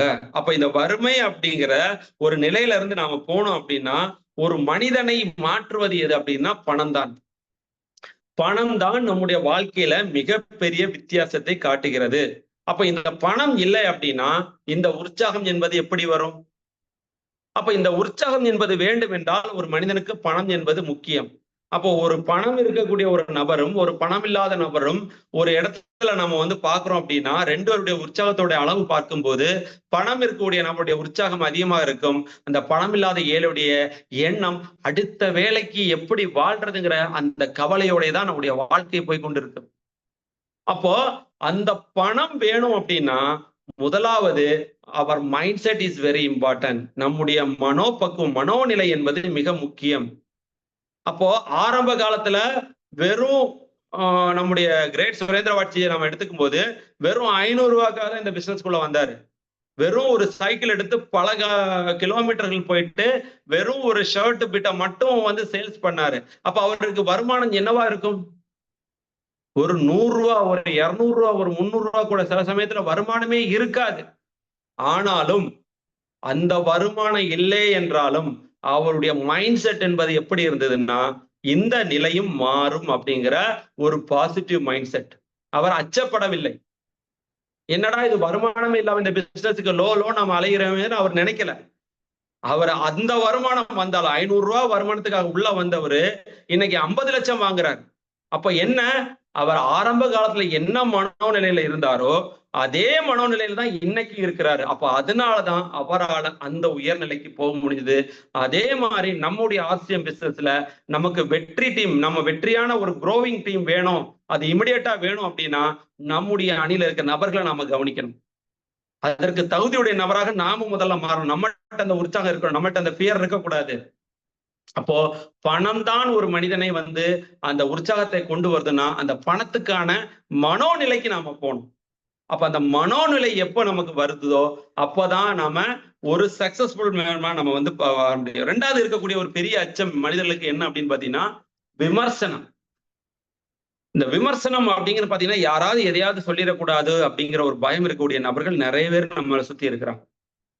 நம்ம இப்ப ஸ்டேஜ்ல ஏறி நின்று பேசினோம்னா நம்மளை யாராவது ஏதாவது அசிங்கமா சொல்லிடுவாங்களோ, நம்ம அப்படி பேசிட்டோம்னா அது தப்பாகி போயிடுமோ, இல்ல நாம இப்படி சொல்லிட்டா நம்மளை பார்த்து அவங்க இது பண்ணிடுவாங்களோ, இல்ல நாம இந்த பொருளை போய் சேல்ஸ் பண்ணா நம்ம ஸ்டேட்டஸ் என்ன, நம்ம ஈகோ என்ன, நம்ம எப்படிப்பட்ட ஃபேமிலியில நம்ம வந்திருக்கோம், நாம இந்த பொருளை கொண்டு போய் வித்தோம்னா நம்மளை இவங்க கேலியா நினைச்சிருவாங்களோ அப்படின்னு இந்த விமர்சனத்திற்கு பயப்படக்கூடிய ஒரு மனோநிலை, இதுவும் ஒரு அச்சம் அப்படின்னு சொல்றாங்க அறிஞர்கள். அப்போ என்ன அப்படின்னு பார்த்தோம்னா நம்முடைய ஆர்சிஎம் வரலாறு எடுக்கும்போது நம்முடைய ஆர்சிஎம் பிசினஸ்ல நம்முடைய திரு கோபகுமார் அவர்களை எடுக்கும்போது பாத்தீங்கன்னா த கிரேட் மெண்டார், சவுத் இந்தியாவுடைய த கிரேட் மெண்டார். அப்ப இந்த கிரேட் மெண்டாரை பாருங்க, அவருடைய லைஃப் பாத்தீங்கன்னா ஒரு மிகப்பெரிய ஒரு இந்தியா நம்முடைய ஏர்போர்ஸ்ல ஒரு முக்கிய பொறுப்புல இருந்த நபர், நல்லா புரிஞ்சுக்கங்க. அப்ப இந்தியன் ஏர்போர்ஸ்ல ஒரு முக்கிய பொறுப்புல இருந்த நபர், அவர் கூட இன்னைக்கு வேலை செய்யற எல்லாமே வெளிநாடுகள்ல மாதம் 5 லட்சம் 10 லட்சம் வருமானம் வாங்கிட்டு இருக்காங்க. அப்படிப்பட்ட ஒரு நபர் ஆரம்ப காலத்திலேயே இந்த ஏர்போர்ஸ் வேலையை இது பண்ணிட்டு தள்ளிட்டு வேலை விட்டுட்டு ஆர்சிஎம் போது அவர் ஃபேமிலியில எதிர்ப்புகள் வருது. எப்படிப்பட்ட ஒரு அருமையான வாய்ப்பு, எப்படிப்பட்ட ஒரு அருமையான வேலை, எவ்வளவு வசதிகள் இருக்கக்கூடிய ஒரு வேலை, உட்கார்ந்த இடத்துலயே எல்லாத்தையுமே தரக்கூடிய ஒரு வேலையை விட்டுட்டு நீ இந்த ஒரு பிசினஸ்க்குள்ள வந்திருக்கியே, உனக்கு என்ன பைத்தியம் பிடிச்சிருக்கான்னு கேட்காத குறை அந்த அளவுக்கு அவர் அந்த இன்னல்களை அனுபவிச்சார். பெங்களூர்ல மெஜஸ்டிக்ல அந்த பஸ் ஸ்டாண்ட்ல வந்து பாத்தீங்கன்னா ஸ்டால் போட்டு சூட்கேஸ்ல பொருளை எடுத்துட்டு போய் கூவி கூவி வித்தார். ஈவன் அவருடைய தெரிஞ்ச ஒரு ஃபேமிலில டாய்லெட் கிளீனரை எடுத்துட்டு போயிட்டு ஒரு வீட்டுல வந்து பாத்தீங்கன்னா கிளீன் பண்றதுக்கு சாம்பிள் காமிக்கிறது எடுத்து போயிட்டு இருக்காரு. அதை பார்த்து ஒரு நபர் அவர் ஃபேமிலியில சொல்லி இவருக்கு கேள்வி மேல கேள்வி, நீ எப்படிப்பட்ட பரம்பரையில வந்தவன், நீ எப்படிப்பட்ட வாழ்க்கை வாழ்ந்தவன், நீ இப்படி ஒரு வீட்டுல போய் டாய்லெட் கழுவுறதுக்கு போயிட்டியேங்கிற நிலவுக்கு கேட்காத குறை. அந்த இன்னல்கள் எல்லாம் சந்திச்ச ஒரு நபர் இன்னைக்கு சவுத் இந்தியாவுடைய கிங் மேக்கர். அப்போ இந்த இடத்துல நம்ம சரியாக புரிந்து கொள்ள வேண்டிய விஷயம் என்னன்னா, இங்கே விமர்சனம் அப்படிங்கிற ஒரு அச்சத்தை அவர் கொண்டு வரவில்லை, பயப்படவில்லை. யாரு என்ன வேணாலும் சொல்லட்டும். இன்னைக்கு பாருங்க, நம்மளுடைய சவுத் இந்தியாவுடைய கிங் மேக்கர் நம்ம அவரை சொல்றோமே, இன்னைக்கு அவரை யாராவது சொன்னாங்களா? டாய்லெட்ல போய் நீ எனக்கு இது பண்ணிய, இல்ல நீ எனக்கு மெஜஸ்டிக்ல போய் இது பண்ணிய, இன்னைக்கு யாராவது சொல்ல முடியுமா அவரை? சவுத் இந்தியாவுடைய கிங் மேக்கர் அவரு. மாதம் பல கிங்களை வந்து ஆர்சிஎம்ல உருவாக்கி கொண்டு இருக்கக்கூடிய ஒரு மென்டார் அவரு. இன்னைக்கு அவர் வந்தா கேரளால 2000க்கு மேல அந்த மீட்டிங் ஷெட்யூல் ஆளுங்க வந்து அப்படியே நிரம்பி வழிவாங்க. கேரளால அந்த மீட்டிங் ஹாலே நிரம்பிடும். 2000க்கு மேல ஆளுங்க, ஒரு ஹாலுக்கு 2000 கெப்பாசிட்டினா 10 அவர் வந்தாருன்னு. அவ்வளவு கூட்டம் அவருடைய ஸ்பீச்சை கேட்க காத்து கொண்டிருக்கக்கூடிய ஒரு அற்புதமான லீடர் அவர். அவருக்கு என்ன இல்ல, தயக்கம் அப்படிங்கிற ஒரு எண்ணம் இல்ல, அந்த ஃபியர் இல்ல. அதுக்கு ஒரு ரொம்ப 2வது ஒரு முக்கியமான ஒரு உதாரணம் என்ன அப்படின்னு பாத்தீங்கன்னா, நம்முடைய த கிரேட் ஸ்டார் டைமண்ட். அப்ப அந்த ஸ்டார் டைமண்டா பதவியில் இருக்கக்கூடிய நம்முடைய நார்த் இந்தியன் லீடர், அவருடைய அப்பா வந்து பாத்தீங்கன்னா ஒரு சாதாரண கெசட்டட் ஒரு கெசட்டட் ஒரு அரசு அதிகாரி. இந்த நியூஸ் எல்லாருக்குமே தெரியும். இருந்தாலும் நான் ஏன் மறுபடியும் இந்த இடத்துல சொல்றேன்னா, இது வந்த புது நபர்களும் தெரிந்து கொள்ள வேண்டும். அப்போ அந்த அவருடைய தந்தை வந்து பாத்தீங்கன்னா ஒரு கெசட் ஆபீசர். ஆனா அவரு ஆபீஸ விட்டு ஈவினிங் வந்தா தன்னுடைய பைக்ல தன்னுடைய ஸ்கூட்டரை எடுத்துட்டு போயிட்டு ஆர்சிஎம் பொருட்களை தெருவா கொண்டு போய் விற்கிறார். அப்ப அவருக்கு வந்து ஒரு பெரிய சோதனை வருது. அவங்க வீட்டுல இருந்து தெரிஞ்சவங்க எல்லாருமே, அப்ப உங்க அப்பா வந்து ஒரு பெரிய கெசட்டட் ஆபீசர், அவர் இந்த ஆர்சிஎம் பொருள், இந்த உப்பு, இந்த கோதுமை மாவு, எண்ணெய், இதெல்லாம் பாத்தீங்கன்னா ரொம்ப நன்றி சார். சோ நம்ம the great Ravi OP Sharma. So அவருடைய அப்பா வந்து பாத்தீங்கன்னா சர்மா அவர்கள் இந்த பொருட்கள்லாம் எடுத்து விற்கிறார். அப்ப அவருக்கு நிறைய இன்னல் ஃபேமிலில இருந்து வருது. அப்பா நீங்க இந்த மாதிரி, அப்பா ரவி ஓபி சர்மாவே கேட்கிறாரு அவங்க அப்பாட்ட. அவர் ஒரு ஸ்கூல் படிக்கிற கண்டிஷன்ல இருக்கும்போது அவங்க அப்பாட்ட கேட்கிறாரு, அப்பா என்னை சுத்தி இருக்கிறவங்க எல்லாம் கேள்வி கேட்கிறோம், உங்க அப்பா இந்த மாதிரி ஒரு பெரிய நிலையில இருக்கிறாரு, அவர் வந்து இந்த மாதிரி இதெல்லாம் விற்கிறாரு, பொருள் எல்லாம் விற்கிறாரு, இது வந்து ஒரு இதுவா இல்லையா அப்படின்னு. அப்போ அவருடைய அப்பா கிட்ட இந்த இதை கேட்கும்போது, அந்த அவருடைய பையன் கேட்கும்போது அவர் சொல்றாரு, அதாவது நான் இன்னைக்கு வேலை பார்க்கக்கூடிய இந்த கெசட்டட் ஆபீசர் அப்படிங்கிறது இன்னைக்கு நம்ம லைஃபுக்கு ஓகே. ஆனா நான் இன்னைக்கு செய்யக்கூடிய இந்த ஆர்சிஎம் என்கிறது உங்களுடைய எதிர்காலத்துக்கு ஒரு நன்மையை கொடுக்கறதுக்காக தான் நான் செஞ்சுட்டு இருக்கேன்னு அன்னைக்கு சொன்னார். அன்னைக்கு அவருக்கு புரியல. ஆனா கொஞ்ச நாள்ல அவர் ஓபி சர்மா வந்து பாத்தீங்கன்னா ஒரு மாரடைப்புல இறந்து போயிடுறாரு. அப்போ கூட இந்த ஃபேமிலிக்கு இவர் ஆர்சிஎம்ல என்ன வருமானம் வாங்கிட்டு இருக்காருன்னு தெரியாது. ஆனா அவர் இறந்த 3வது மாசம் ஆர்சிஎம் நிறுவனத்துல இருந்து அவருக்கு லட்சங்கள்ல வருமானம் அவருடைய அக்கௌண்ட்ல வருதுன்னு அவங்களுக்கு தெரிவிக்கிறாங்க. அப்பதான் அவங்க அப்பா என்ன ஒரு பெரிய விஷயத்த பண்ணிட்டு போனாருன்னு அவங்களுக்கு புரியுது. அந்த விஷயத்துல இருந்து அப்பா செய்த விஷயத்த அவர் பையன் எடுத்து பண்ணாரு. அவர் தான் இன்னைக்கு நம்ம ஆர்சிஎம்ல த கிரேட் ஸ்டார் டைமண்ட். அப்போ அந்த தந்தை என்ன பண்ணாரு, விமர்சனங்களை அவர் பார்க்கல, அவர் தன்னுடைய எதிர்காலத்தை பார்த்தார். தன்னுடைய ஃபேமிலி நான் இல்லைனாலும் என் ஃபேமிலி எப்படி வாழணும்னு அவர் பார்த்ததன் விளைவு இன்னைக்கு அந்த ஃபேமிலியில இன்னைக்கு ஆர்சிஎம்ல the star diamond Ravi OP Sharma. அப்ப எத்தனை லட்சங்கள் வாங்கிட்டு இருக்காரு. அவங்க அப்பா ஏற்படுத்தி கொடுத்த ஒரு வாய்ப்பு இன்னைக்கு அந்த ஃபேமிலிக்கு தலைமுறையாக இன்னைக்கு வந்து ஒரு பெரிய வாய்ப்பாக மாறி இருக்கிறது. அவங்களுடைய தலைமுறையே இன்னைக்கு ஒரு நபர் நினைத்த இந்த விமர்சனங்களுக்கு பயப்படாம இருந்ததுனால அவர் செய்த ஒரு விளைவு இன்னைக்கு எப்படிப்பட்ட ஒரு மாற்றங்களை ஏற்படுத்தி இருக்குன்னு பாருங்க. அப்போ இந்த விமர்சனங்களுக்கு பயப்படக்கூடிய நபர்களுக்கும் பாத்தீங்கன்னா இந்த உற்சாகம் இருக்காது, எதையும் முடிவெடுக்க மாட்டாங்க. எதை பத்தியும் யோசிக்க மாட்டாங்க, அவங்கள பத்தி மட்டுமே யோசிப்பாங்க, வேற யாரை பத்தியும் யோசிக்க மாட்டாங்க. அதே மாதிரி பாத்தீங்கன்னா அவங்களுக்கு வந்து மைண்ட்ல ஒரு சமநிலைமை தன்மை இருக்காது, இம்பேலன்ஸா இருப்பாங்க. ஆளுமை திறன் என்பது அவங்களுக்கு அறவே இருக்காது, முடிவு எடுக்கிற திறன் இருக்காது. எப்பவுமே பாத்தீங்கன்னா இன்ஃபீரியாரிட்டி காம்ப்ளெக்ஸ்லயே இருப்பாங்க. அதனால தான் செய்த தவற கூட மத்தவங்க மேல போடுறதுக்கு தயாரா இருப்பாங்க. சோ அவங்கெல்லாம் லீடரா வர்றதுக்கான வாய்ப்பே கிடையாது. அப்போ இந்த தாழ்வு மனப்பான்மை இருக்கவங்களை நம்ம டீம்ல கொண்டு வந்தோம்னா அவங்க அடுத்தவங்க வெற்றியை பார்த்து இது பண்ணுவாங்க. 2வது வெற்றியை பத்தி யோசிக்கவே மாட்டாங்க. அதே மாதிரி தவறு செய்தாலும் அதை ஒத்துக்கொள்ளக்கூடிய ஒரு மனப்பாங்கு என்பது இவங்களுக்கு வராது. ஊதாரித்தனமா இருப்பாங்க. இப்படி பல நிலைமையில் இருக்கக்கூடிய மனிதர்களாக இந்த அச்சத்தோட வாழக்கூடிய, அதாவது விமர்சனங்களுக்கு பயப்படக்கூடிய நபர்கள் இருப்பாங்க. அப்ப இந்த நபர்கள் நம்முடைய அணியில வந்தாங்கன்னா இவங்களும் அந்த டார்கெட்குள்ள வரமாட்டாங்க. 1500 பண்ண மாட்டாங்க, 2500 பண்ண மாட்டாங்க, 5000 PV பண்ண மாட்டாங்க, 100% ப்ராடக்ட் யூஸ் பண்ண மாட்டாங்க, லிஸ்ட் எடுக்க மாட்டாங்க. ஏன்னா அவங்களுடைய எண்ணம் எல்லாமே இதுல தானே இருக்கு, இந்த பயத்துல தானே இருக்கு. என் ஃபேமிலியில இருக்கிற யாரும் சொல்லுவா, நான் பொருள் போய் கொண்டு போய் வித்துட்டா அவ்வளவுதான், என்ன ஆயிருது, என் ஈகோ என்ன ஆகுறது, நான் கட்டி காத்த குலப்பெருமை என்ன ஆகுறது, எல்லாமே வீணா போயிடும். சோ அந்த குலப்பெருமைக்காகவும் கட்டி காத்த கௌரவத்துக்காகவே வாழக்கூடிய நபராக இருப்பாங்க. ஆனா வாழ்க்கையில எதிர்காலம்னு ஒண்ணு இருக்கு, அந்த எதிர்காலத்துல நாம ஏகபோகமா வாழ முடியுங்கிற எண்ணம் அவர்களுக்கு வராது. இப்போ வாழ்ற வாழ்க்கையில நான் என்ன இருக்கிறேன், என்னுடைய கௌரவம் எப்படி இருக்கணும் அப்படிங்கிற எண்ணம் தான் இருக்குமே தவிர அவர்கள் எதிர்காலத்திற்கான எந்தவித முடிவையும் எடுக்க மனமில்லாத நபர்களாக இருப்பாங்க. 3வது ஒரு நபர்கள் இருக்காங்க. இவங்களை வந்து பாத்தீங்கன்னா தன்னுடைய ஆரோக்கியத்துக்கு மேல எப்பவுமே ஒரு பயம் இருக்கும். இந்த நபர்களை என்ன பண்ணாலும் நம்மளால புரிய வைக்க முடியாது. ஒரு சின்ன ஒரு ஹார்ட் அட்டாக் ப்ராப்ளத்தை ஒரு வீடியோ பார்த்துட்டாலே போதும், எனக்கு ஹார்ட் அட்டாக் வந்துருமோ அப்படிங்கிற பயப்படைய நபர்கள். ஒரு நீரிழிவு நோய்க்கான ஒரு டிப்ஸ் ஒரு வீடியோல பார்த்துட்டாலே போதும், ஒரு நபர் சொல்லிட்டா போதும், எனக்கு வந்து அந்த நோய் வந்துருமோ அப்படிங்கிற பயப்படக்கூடிய நபர்கள். அப்போ இந்த நோய் வந்துருமோ, அந்த நோய் வந்துருமோ, எல்லா நோயும் எனக்குள்ள வந்துருமோன்னு தொடர்ந்து இந்த நோயே எனக்கு வந்துருமோ, நான் இறந்து போயிடுவேனோ அப்படிங்கிற பயப்படக்கூடிய நபர்கள் இருக்கக்கூடிய நபர்கள்ட்ட போயிட்டு நான் என்னதான் வந்து நம்ம வந்து சொன்னாலும், நியூட்ரிசார்ஜ் பொருட்களை பத்தி சொன்னாலும், இல்ல நம்முடைய மற்ற பொருட்கள், ஆர்சிஎம் பொருட்கள், எண்ணெயை பத்தி சொன்னாலும் இவருடைய எண்ணங்கள் எல்லாம் ஒரு பய உணர்வோட தான் இருக்கும். இதை சாப்பிட்டா சரியாயிடுமா, அதை சாப்பிட்டா சரியாயிடுமா, நான் டாக்டரை கேட்கலாமா, நான் இவங்களை கேட்கலாமான்னு இவங்களுடைய எண்ணம் வந்து அந்த எண்ணத்திலேயே தொடர்ந்து அலைபாய்த்து கொண்டிருக்கும். ஏன்னா இவங்க ஆரோக்கியம் மேல அவ்வளவு பயப்படக்கூடிய நபர்களாக இருப்பாங்க.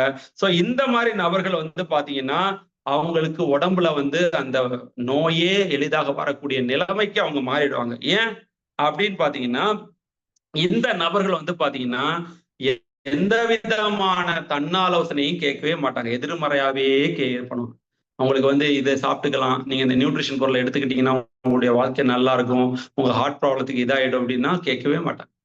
அவங்களா சஜஷன் பண்ணுவாங்களே தவிர மற்றவங்களுடைய சஜஷன் கேட்கவே மாட்டாங்க. ஏன்னா இவங்களுடைய எண்ணம் எல்லாமே எதிர்மறை எண்ணத்தோட தான் இருக்குமே தவிர மற்ற எந்த மனிதர்கள் சொன்னாலும் அவங்க சொல்றதை கேட்கவே வரமாட்டாங்க. 2வது ரொம்ப முக்கியமான ஒரு விஷயம் என்ன அப்படின்னு பாத்தீங்கன்னா, நான் சொன்ன போதே ஒரு ஹைப்போகாண்ட்ரியா அப்படின்னு சொல்லக்கூடிய ஒரு பிரச்சனையில இருப்பாங்க. அதாவது இல்லாத நோயை இருப்பதா நினைக்கிறது தான் இந்த ஹைப்போகாண்ட்ரியா அப்படின்னு சொல்லக்கூடியது. இந்த எண்ணத்துடைய நபர்களாகவே இருப்பாங்க. அப்போ இந்த நோய் எனக்கு வந்துருமோ, எனக்கு இந்த பிரச்சனை வந்துருமோ, எனக்கு டயபெட்டிக் இருக்குது, எனக்கு ஹார்ட் ப்ராப்ளம் இருக்குது, எனக்கு ரத்த கொதிப்பு இருக்குதுன்னு இவங்க சதா நேரம் இல்லாத நோயே வந்ததாக நினைத்துக்கொண்டு அதற்கு மருந்து மாத்திரை எடுக்கிறதுக்கு டாக்டர்கிட்ட போவாங்க. ஹார்ட்டே ப்ராப்ளமே இல்லைன்னா கூட முன்னெச்சரிக்கையா போயிட்டு பைபாஸ் சர்ஜரி பண்ணக்கூடிய ஆளுங்கள்லாம் நம்ம ஊர்ல இருக்கிறாங்க. அவருக்கு போய் டாக்டர்கிட்ட போய் செக்அப் பண்றது, அடிக்கடி போய் செக் பண்றது, செக் பண்ணி டாக்டர் ஏதோ ஒரு உதாரணத்தை சொல்லிட்டாரு அப்படின்னா உடனடியா போய் பைபாஸ், அதாவது பிளாக்கே இருக்காது, ஆனா வருமுன் காத்தங்கிற பேர்ல பைபாஸ் சர்ஜரி பண்ணிட்டாருன்னா அதுக்கப்புறம் அவருடைய வாழ்க்கை பழைய நிலைமையோட ரொம்ப மோசமா போயிடும். இப்படிப்பட்ட நபர்கள் எல்லாம் நம்மளை சுத்தி இருக்காங்க. சோ இவங்க எல்லாம் யாருன்னா இந்த ஹைப்போகாண்ட்ரியா அப்படின்னு சொல்லக்கூடிய, இவங்க உடற்பயிற்சி மேல எந்த விதமான எண்ணமும் இருக்காது. அதே மாதிரி பார்த்தீங்கன்னா எதை பார்த்தாலும் அவங்களுக்கு உடனடியா இந்த கொரோனா வந்தா கூட எளிதா தாக்கிடும். அவ்வளவு இதா இருக்குது. நம்ம கொரோனா டைம்ல பார்த்தோமே எத்தனை பேரை சதா நேரம் சானிடைசர் யூஸ் பண்ண நபர்கள்லாம் நம்ம பார்த்துட்டு இருந்தோம். மூச்சுக்கு 3 தடவை சானிடைசர் யூஸ் பண்ண நபர்லாம் பார்த்தேன். ஏன்? இவங்க எல்லாருமே ஆரோக்கியத்துக்கு மேல பயப்படக்கூடிய நபர்கள். சானிடைசர், நான் காலைல எழுந்த உடனே சானிடைசர், பாத்ரூம் போனா சானிடைசர், குளிக்க போனா சானிடைசர், ஒரு பொருளை எடுத்தா சானிடைசர், நைட்டு தூங்குற வரைக்கும் சானிடைசர் யூஸ் பண்ணக்கூடிய நபர்கள்லாம் நம்ம கொரோனா டைம்ல பார்த்தோம். ஏன்? பயம், இறந்து போயிருமோ, இந்த நோய் என்ன தாக்கிருமோ அப்படின்னு இருக்கக்கூடிய நபர்கள் நம்ம சுற்றி இருக்கிறார்கள். இந்த நபர்களும் நம்முடைய அணியில இருப்பாங்க. சோ இந்த நபர்களையும் நம்ம பார்த்து சுதானமா இருக்கணும். இவருடைய எண்ணங்கள் எப்படி, இவங்க இந்த பொருளை ஏன் வாங்க மாட்றாங்க, ஏன் இவங்க கன்சிஸ்டன்சிக்குள்ள வர மாட்டாங்க அப்படின்னா, இவங்க பயப்படுற நபர்கள். நியூட்ரி சார்ஜ் பொருளை எடுக்க மாட்டாங்க, நம்ம ஆயிலை பத்தி பேசினா எடுத்துக்க மாட்டாங்க, கோதுமை மாவு வேணா ஏதோ வாங்குவாங்க, வீட்டுல ஏதோ அன்றாட தேவைப்பட பொருள்னா வாங்குவாங்க, ஒரு பேஸ்ட், ஒரு சோப்பு, ஒரு கோதுமையோட நிறுத்திப்பாங்க. ஏன்னா இவங்களுக்கு பயம். இந்த இதெல்லாம் எடுத்துக்கிட்டா காமா வருஷால பத்தி அப்படி இப்படி சொல்லுவோம், ஆனா அவங்களுக்கு பயம், அதை எடுத்துக்க மாட்டாங்க. அதை எடுத்தா என்ன போயிடு, ஏதோ ஆயிடுச்சுன்னா, இல்ல டாக்டர்கிட்ட கேட்டுட்டு சொல்றேன், டாக்டர்கிட்ட கேட்டு சொல்றேன்னு சொல்லக்கூடிய நபர்கள் எல்லாம் நம்ம இந்த இடத்துல உன்னிப்பா கவனிக்கணும். இவங்களும் இந்த 100% பொருட்கள் உபயோகத்துல வரமாட்டாங்க, இவங்க வந்து கன்சிஸ்டன்சி ஆஃபர்ல வரமாட்டாங்க, இவங்க யாரையும் கான்டாக்ட் பண்ண மாட்டாங்க. என்ன சொல்லுவாங்க, நான் வேணா ஜாயின் பண்றேன், நான் மத்த யாருக்கும் சொல்ல மாட்டேன். ஏன்? நான் மட்டும் ஜாயின் பண்றேன், நான் மத்த யாருக்கும் சொல்ல மாட்டேன். அவங்களுக்கு 1000 கான்டாக்ட்ஸ் இருக்கும், ஆனா யாருக்கும் சொல்ல மாட்டாங்க. ஏன்? இவங்க இந்த 3 விதமான அச்சத்துல ஏதோ ஒண்ணுல இருக்கிறாங்க. ஒண்ணு, வாழ்க்கையில முன்னேறக்கூடாதுங்கிற எண்ணம். 2வது இந்த விமர்சனத்தை பத்தின பயம், இல்லைன்னா உடல்நிலையில பயம், ஆரோக்கியத்தின் மேல பயம். சோ இப்படிப்பட்ட நபர்களை வந்து நாம தவிர்ப்பது மிக மிக உன்னதம் நம்முடைய அணியில இந்த மாதிரி நபர்கள. ஏன்னா இவங்க யாருமே எந்த டார்கெட்டுக்குள்ளும் வர மாட்டாங்க, நம்முடைய இந்த வழி நடத்த 100 சிம்பிள் ஸ்டெப்ஸ்லயும் வர மாட்டாங்க. இப்ப இவங்களை வச்சு மல்லு கட்டுறது நமக்கு தான் ரொம்ப கஷ்டம். அப்போ சரியான நபர்கள், இந்த 4 நபர்கள்ல இவர்களை எல்லாம் தவிர்க்க வேண்டும் அப்படிங்கிறது தான் சொல்றாங்க. இந்த 4 நபர்கள்ல, அதாவது இந்த பெண்கள் அல்லது ஸ்டூடெண்ட்ஸ்க்கு மோஸ்ட்லி இந்த பிரச்சனை இருக்காது, ஆனா இன்னைக்கு காலகட்டத்தில் இந்த பிரச்சனை எல்லாம் இருக்கு ஸ்டூடெண்ட்ஸுக்கும். ஸோ ஸ்டூடெண்ட்ஸ், மாணவர்கள், அப்புறம் ஓய்வு பெற்றவர்கள், அதுக்கப்புறம் பாத்தீங்கன்னா பார்ட் டைம் பிசினஸ் பண்ணக்கூடிய என்டர்பிரனர்ஸ், ஒரு வேலையில இருப்பாங்க. இவங்க எல்லாருமே இந்த மனோபால இருக்கிறவங்க. அதனாலதான் 80% நம்ம டீமை விட்டு போறாங்க, 80% ஐடி டெர்மினேட் ஆகுது. சோ நம்ம ஆர்சிஎம்ல இந்த பிசினஸ் பண்ண போது 80-20 பிரின்சிபல் தான். 1000 ஐடி போட்டா 200 ஐடி தான் ஆக்டிவா இருக்கும், 200 ஐடி தான் பர்ச்சேஸ் பண்ணுவாங்க, 800 ஐடி டெர்மினேட் ஆயிடும். ஏன்? இந்த 800 பேரும் அந்த 20% இந்த நபர்கள் இருப்பாங்க, ஆனா இவர்கள் எல்லோருமே இந்த ஒரு கண்டிஷனுக்குள்ள இருக்கக்கூடிய நபர்கள், ஏதோ ஒரு விஷயத்துல ஃபியர் ஃபேக்டர்ல வாழ்ந்து கொண்டிருக்கக்கூடிய இவர்கள் நபர்கள். சோ இது இல்லாம பாத்தீங்கன்னா ரொம்ப 2 விஷயம் தான், முதுமை அண்ட் டெத், இதை பத்தி பயப்படக்கூடிய நபர்கள் நம்முடைய அணியில இருக்கலாம். அதாவது என்னப்பா எனக்கு ஒரு 45 வயசு ஆயிடுச்சுப்பா, இதுக்கப்புறம் நான் 45 வயசு ஆயிடுச்சுப்பா, எப்படி 45 வயசு ஆயிடுச்சுப்பா அப்படின்னா இன்னைக்கு நிறைய பேர் 45 வயசுலயே முதுமைக்கு போயிடுறாங்க. இதுக்கப்புறம் நான் என்னத்தான் சாதிக்க போறேன்ப்பா, என்னத்தப்பா பண்ண போறேன்ப்பா. வாழ்க்கையில இன்னைக்கு மிகப்பெரிய உணர்நிலையில வந்தவங்க எல்லாருமே, நான் என்ன சொன்னேன், 40 வயதுக்கு மேற்பட்டவர்கள். அதுலயும் 60-70 வயதுல சாதிச்சவங்க எல்லாம் இன்னைக்கு உலகம் ஃபுல்லா இருக்கிறாங்க. ஆனா இன்னைக்கு நம்ம ஆளுங்க என்ன சொல்றாங்க, எனக்கு 45 வயசு ஆயிடுச்சு, முதுமைக்கு போயிட்டேன், எனக்கு நரம்பு விழுந்துருச்சு, எனக்கு முன்ன மாதிரி ஓட முடியல, முன்ன மாதிரி வேலை செய்ய முடியல அப்படின்னு சொல்லக்கூடிய நபர்கள் நமக்குள்ள இருக்கிறாங்க. இப்ப இவங்களையும் நாம தவிர்க்கணும். அப்ப இது எந்த லிஸ்ட்ல வருவாங்க அப்படின்னா, இவங்களும் இந்த லிஸ்ட்ல தான் வருவாங்க. இந்த நபர்களையும் நம்ம பார்க்கணும். அப்ப இந்த நபருடைய தகுதி என்ன, இவர் எதை பார்த்து பயப்படுறாங்க, இவங்க முதுமையை பார்த்து பயப்படுறாங்களா, இல்ல உடல் ஆரோக்கியத்தை பார்த்து பயப்படுறாங்களா, இல்ல மரணத்தை பார்த்து பயப்படக்கூடிய நபர்களா, இல்ல அப்படின்னா இவங்களுடைய என்ன சொல்றது, அந்த பாவர்ட்டி அப்படிங்கிற அந்த நிலைமையை பார்த்து பயப்படக்கூடிய நபர்களா, இல்ல விமர்சனத்துக்கு பயப்படக்கூடிய நபர்களா அப்படிங்கிறத நம்ம முதல்ல தெரிந்து கொள்ள வேண்டும். இப்படிப்பட்ட நபர்களை நாம தவிர்த்தால் மட்டும்தான் இந்த ஐடி போடும்போது நம்ம எளிதாக அந்த ஐடி டெர்மினேட் ஆகிறத விட அது நம்ம அணியில இல்லாம போறதே ரொம்ப நல்லது. ஏன்? நமக்கு ஒரு நல்ல ஃபாஸ்டஸ்ட் க்ரோவிங் டீம் வேணும். நல்ல ஃபாஸ்டஸ்ட் க்ரோவிங் டீம் வேணும் அப்படின்னா நாம செய்ய வேண்டிய விஷயங்கள் முதல்லயே ஃபில்ட்ரேஷன் பண்ணிடலாம். எதுக்கு தேவையில்லாம எல்லாத்தையும் கொண்டு வந்து உள்ள கொட்டுறோம். அதற்கான டைமை ஸ்பெண்ட் பண்ணி ஒரு நபரை போய் பார்த்து உட்கார்ந்து பிளான் சொல்லி அப்புறம் ஐடி போட்டு அப்புறம் அந்த நபர் எதையுமே பண்ணாம டெர்மினேட் ஆக போறதுக்கான டைம், நேர விரயம் என்ன, அதற்கான செலவு என்ன. சோ இதெல்லாம் பார்க்கும்போது நம்ம அணியில வரக்கூடிய நபர்களை வந்து கொஞ்சம் எளிதாக இந்த கண்டிஷன்ல அவங்களுடைய பழகும் போதே நமக்கு தெரியும் இந்த நபர்கள் வந்து என்ன கண்டிஷன்ல இருக்கிறாங்க அப்படின்னு. ஆனா அவங்களை எடுக்கிறது உடனே ஒரே நாள்ல நடக்கக்கூடிய விஷயம் கிடையாது, அதையும் நான் சொல்லிடுறேன். ஆனா சாதிக்க பிறந்தவர்கள் கண்டிப்பா நம்மளால கண்டுபிடிக்க முடியும். அதற்கான ஒரு எளிய டிப்ஸ் தான் நான் இப்ப சொல்லியிருக்கேன். இப்படிப்பட்ட மனிதர்களும் நம்மை சுற்றி இருக்கிறாங்க. இவர்களும் நம்ம டீமை விட்டு விலகி போறாங்க. ஏன் அப்படின்னா இவர்களை எளிதாக நம்மளால பார்க்க முடியும். அது எதுக்காக அதை சொல்றேன்னா, இந்த நபர்களும் நம்ம போக்கஸ் பண்ண வேணாம். ஒரு லீடரா இருக்கக்கூடிய நாம இந்த நபர்களை போக்கஸ் பண்ண வேண்டாம். அப்போ யார போக்கஸ் பண்ணணும்? யாரு ஆக்டிவா இருக்கிறாங்க, யாரு இந்த ஃபியர் ஃபேக்டருக்குள்ள இல்லாம இருக்கிறாங்க, யாரு எப்போதும் உற்சாகமா இருக்கிறாங்க, யாரு எந்த மீட்டிங் வந்தாலும் தொடர்ந்து உற்சாகத்தோட அந்த மீட்டிங்ல கலந்துக்கிறாங்க, யாரு கூப்பிட்ட உடனே அந்த மீட்டிங்க்கு வராங்க. அப்போ இந்த இன்ட்ரெஸ்டான நபர்களை நம்ம எளிதாக பிரித்தருவதற்கான சொன்ன டிப்ஸ் தான் இது. அப்ப இந்த நபர்கள்ட்ட பேசும் போதும் நாம ஒரு மீட்டிங் கூடும் போதும் நமக்கு நல்லாவே பிரிச்சு பார்க்க முடியும். அப்போ இன்ட்ரெஸ்டான நபர்கள் தொடர்ந்து நம்ம கூட வருவாங்க. இவர்களை இதே மாதிரி அவங்க அணியிலையும் இந்த நபர்களை கொண்டு வர்றதுக்கான வாய்ப்பை உருவாக்குறதுக்கான ஒரு விஷயத்த நான் இப்ப சொல்றேன். அப்ப யாரை கொண்டு வரணும் அப்படிங்கிறதான். ரெண்டாவது, நம்ம ஆர்சிஎம் பொறுத்த வரைக்கும் பாத்தீங்கன்னா நல்ல ஆரோக்கியமான பொருட்கள்ங்கிறப்ப நிறைய பேர் ஹெல்த்தி லைஃப்ல போறதுக்கான ஒரு வாய்ப்பை நம்முடைய டிசிஜி ஐயா நமக்கு கொடுத்திருக்காரு. ஸோ ஒரு நியூட்ரிஷன் பொருளா இருக்கட்டும், நம்முடைய ஆயிலா இருக்கட்டும், எதை எடுத்துக்கிட்டாலும் ஒரு ஆரோக்கியமான வாழ்க்கை பாதையில நிறைய பேரை மாத்தி கொண்டு இருக்கிறது. அப்போ இந்த அச்சத்தில் இருக்கக்கூடிய நபர்களை தொடர்ந்து யூஸ் பண்ண வச்சு அவங்களை ஆரோக்கிய பாதையில கொண்டு போறதுக்கான ஒரு வழியை பண்ணும்போது டீம்ல பிசினஸ் வேல்யூ நம்மளால கிரியேட் பண்ண முடியும். ஆனா ஒரு ஆக்டிவ் க்ரோயிங் டீமாக எளிதாக வருமானத்தை சம்பாதிக்கணும் அப்படின்னா நம்முடைய பிசினஸ் வால்யூம் என்பது மிக மிக முக்கியம். அப்ப பிசினஸ் வால்யூம் இல்லாம எப்படி சார் நம்ம டீம் வழி நடத்த முடியும்? நிறைய பிசினஸ்ல நான் ஆளை சேர்த்துட்டேன், நான் 1000 பேரை கொண்டு வந்துட்டேன், 2000 பேரை கொண்டு வந்துட்டேன், நான் 3000 பேரை கொண்டு வந்துட்டேன், நான் பெரிய நெட்வொர்க் லீடர் அப்படின்னு சொல்றதை விட அந்த 100 பேர் வந்தாலும் 100 பேரும் ஆக்டிவ் பர்ச்சேசரா இருந்தாருன்னா அந்த வால்யூம் பெருசாகும்.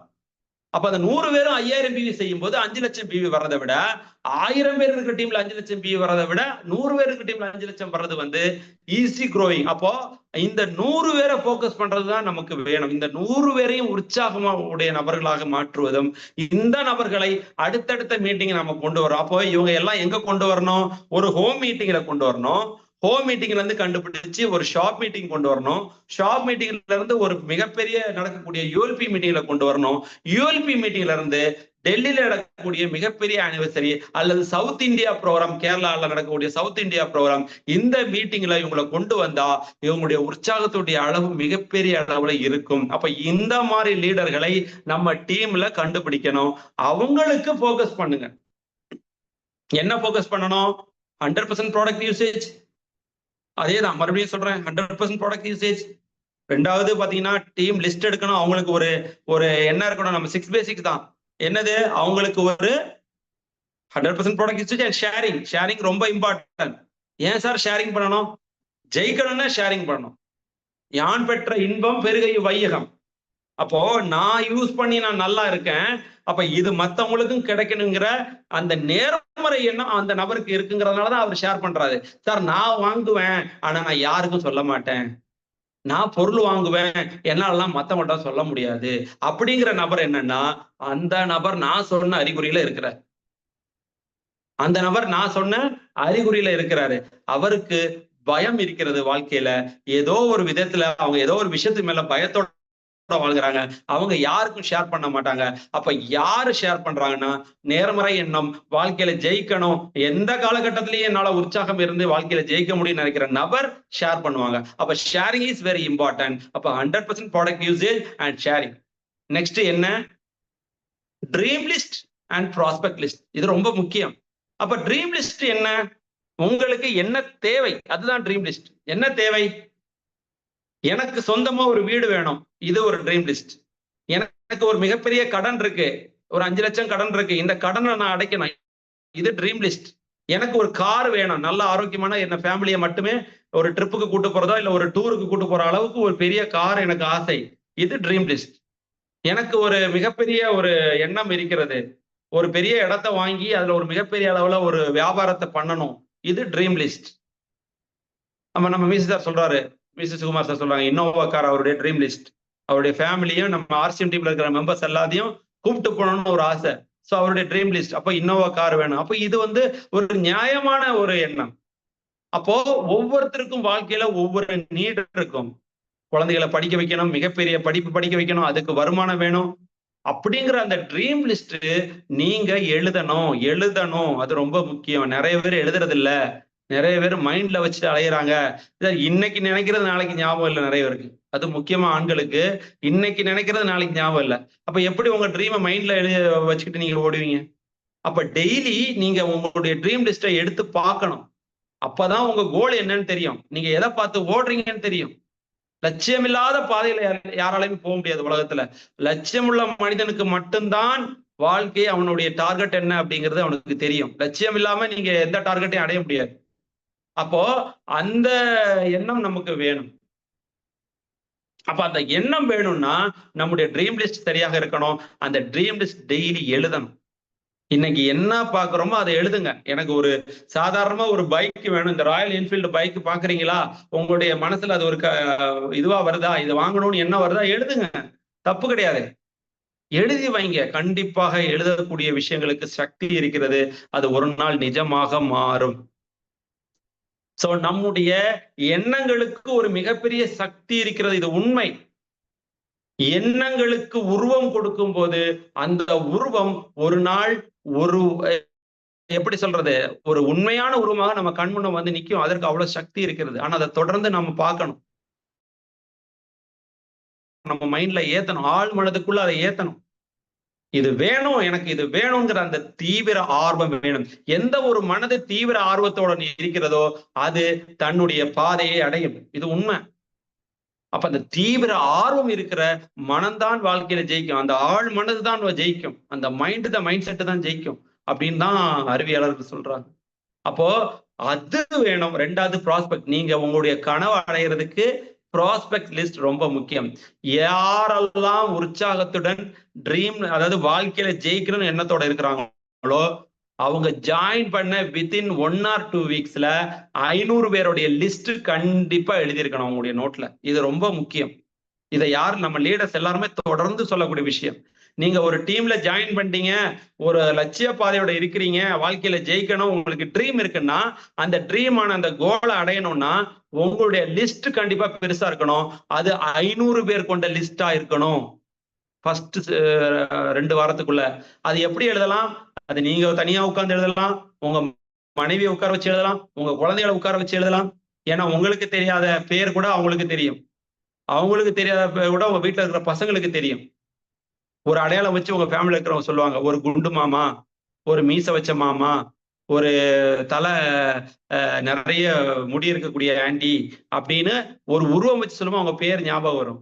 அப்போ ஒரு வீட்டுல நடக்கக்கூடிய ஒரு ஒரு ஃபங்க்ஷனுக்கு நம்ம எத்தனை பேர் அழைக்கிறோமோ அதே மாதிரி நம்ம ட்ரீம் லிஸ்ட்ல நம்ம ப்ராஸ்பெக்ட் லிஸ்ட் வந்து அதிகமாக இருக்கணும்.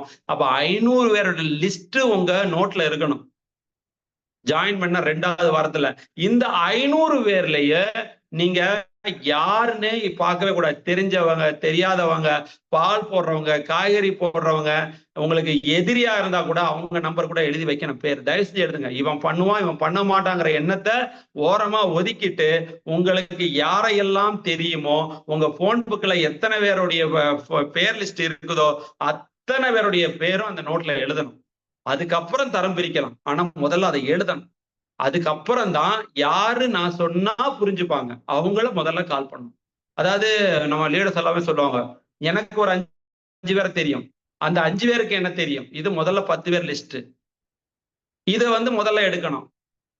அப்ப உறவு முறையில நம்ம சொன்னா கேட்கக்கூடிய நபர்கள் நமக்கு இருப்பாங்க. அப்ப அதை எடுக்கணும். அப்ப சொன்னா புரிஞ்சுக்கக்கூடிய நபர்கள் நமக்கு தெரிஞ்ச ஒரு லிஸ்ட்ல இருப்பாங்க. இவங்கள முதல்ல கூப்பிடணும். அதுக்கப்புறம் தான் கொஞ்சம் கொஞ்சமா மத்தவங்களை கொண்டு வரணும். ஆனா நெட்வொர்க் மார்க்கெட்ல இருக்கக்கூடிய ஒரு அற்புதமான விஷயம் என்னன்னா, அன்னோன் பர்சன்ஸ் தான் உங்க பிசினஸை கொண்டு போவாங்க. அன்னோன் பர்சன்ஸ், அதாவது உங்களுக்கு வாழ்க்கையில பரிச்சயமே இல்லாத நபர்கள் தான் உங்க பிசினஸ பெரிய அளவுல கொண்டு போவாங்க. ஏன் அப்படின்னா, உங்க உறவினர்களை விட, உங்க அண்ணன் தம்பியை விட, உங்க சித்தப்பா பெரியப்பாவை விட, உங்களுக்கு தெரிஞ்ச மற்ற உறவினர்களை விட, உங்க ஃப்ரெண்ட்ஸை விட லட்சியம் அப்படிங்கிற எண்ணம் அந்த அன்னோன் பர்சனுக்கு இருக்கும். வாழ்க்கையில ஜெயிக்கணும், அவங்கதான் உங்க பிசினஸ பெருசா கொண்டு போவாங்க. அதனால வழியில எந்த நபரை பார்த்தாலும் அவங்க கூட நட்பு கொள்ளுங்க. எடுத்த உடனே ஆர்சியம் பேசாதீங்க, நட்பு கொள்ளுங்க. நட்பு ரொம்ப முக்கியம். அது ஒரு பஸ்ல டிராவல் பண்றீங்க, ஒரு ட்ரெயின்ல டிராவல் பண்றீங்க, இல்ல ஏதோ ஒரு இடத்துல பாக்குறீங்க, ஏதோ வகையில ஒரு நட்பு ரீதி கிடைக்குது அப்படின்னா அந்த நட்பை முதல்ல பலப்படுத்துங்க. அந்த நட்பு கொஞ்ச நாளைக்கு அப்புறம் தான் அவங்களுக்கு ஆர்சிஎம் ஷேர் பண்ணக்கூடிய ஒரு நிலைமைக்கு நம்ம போகணும்.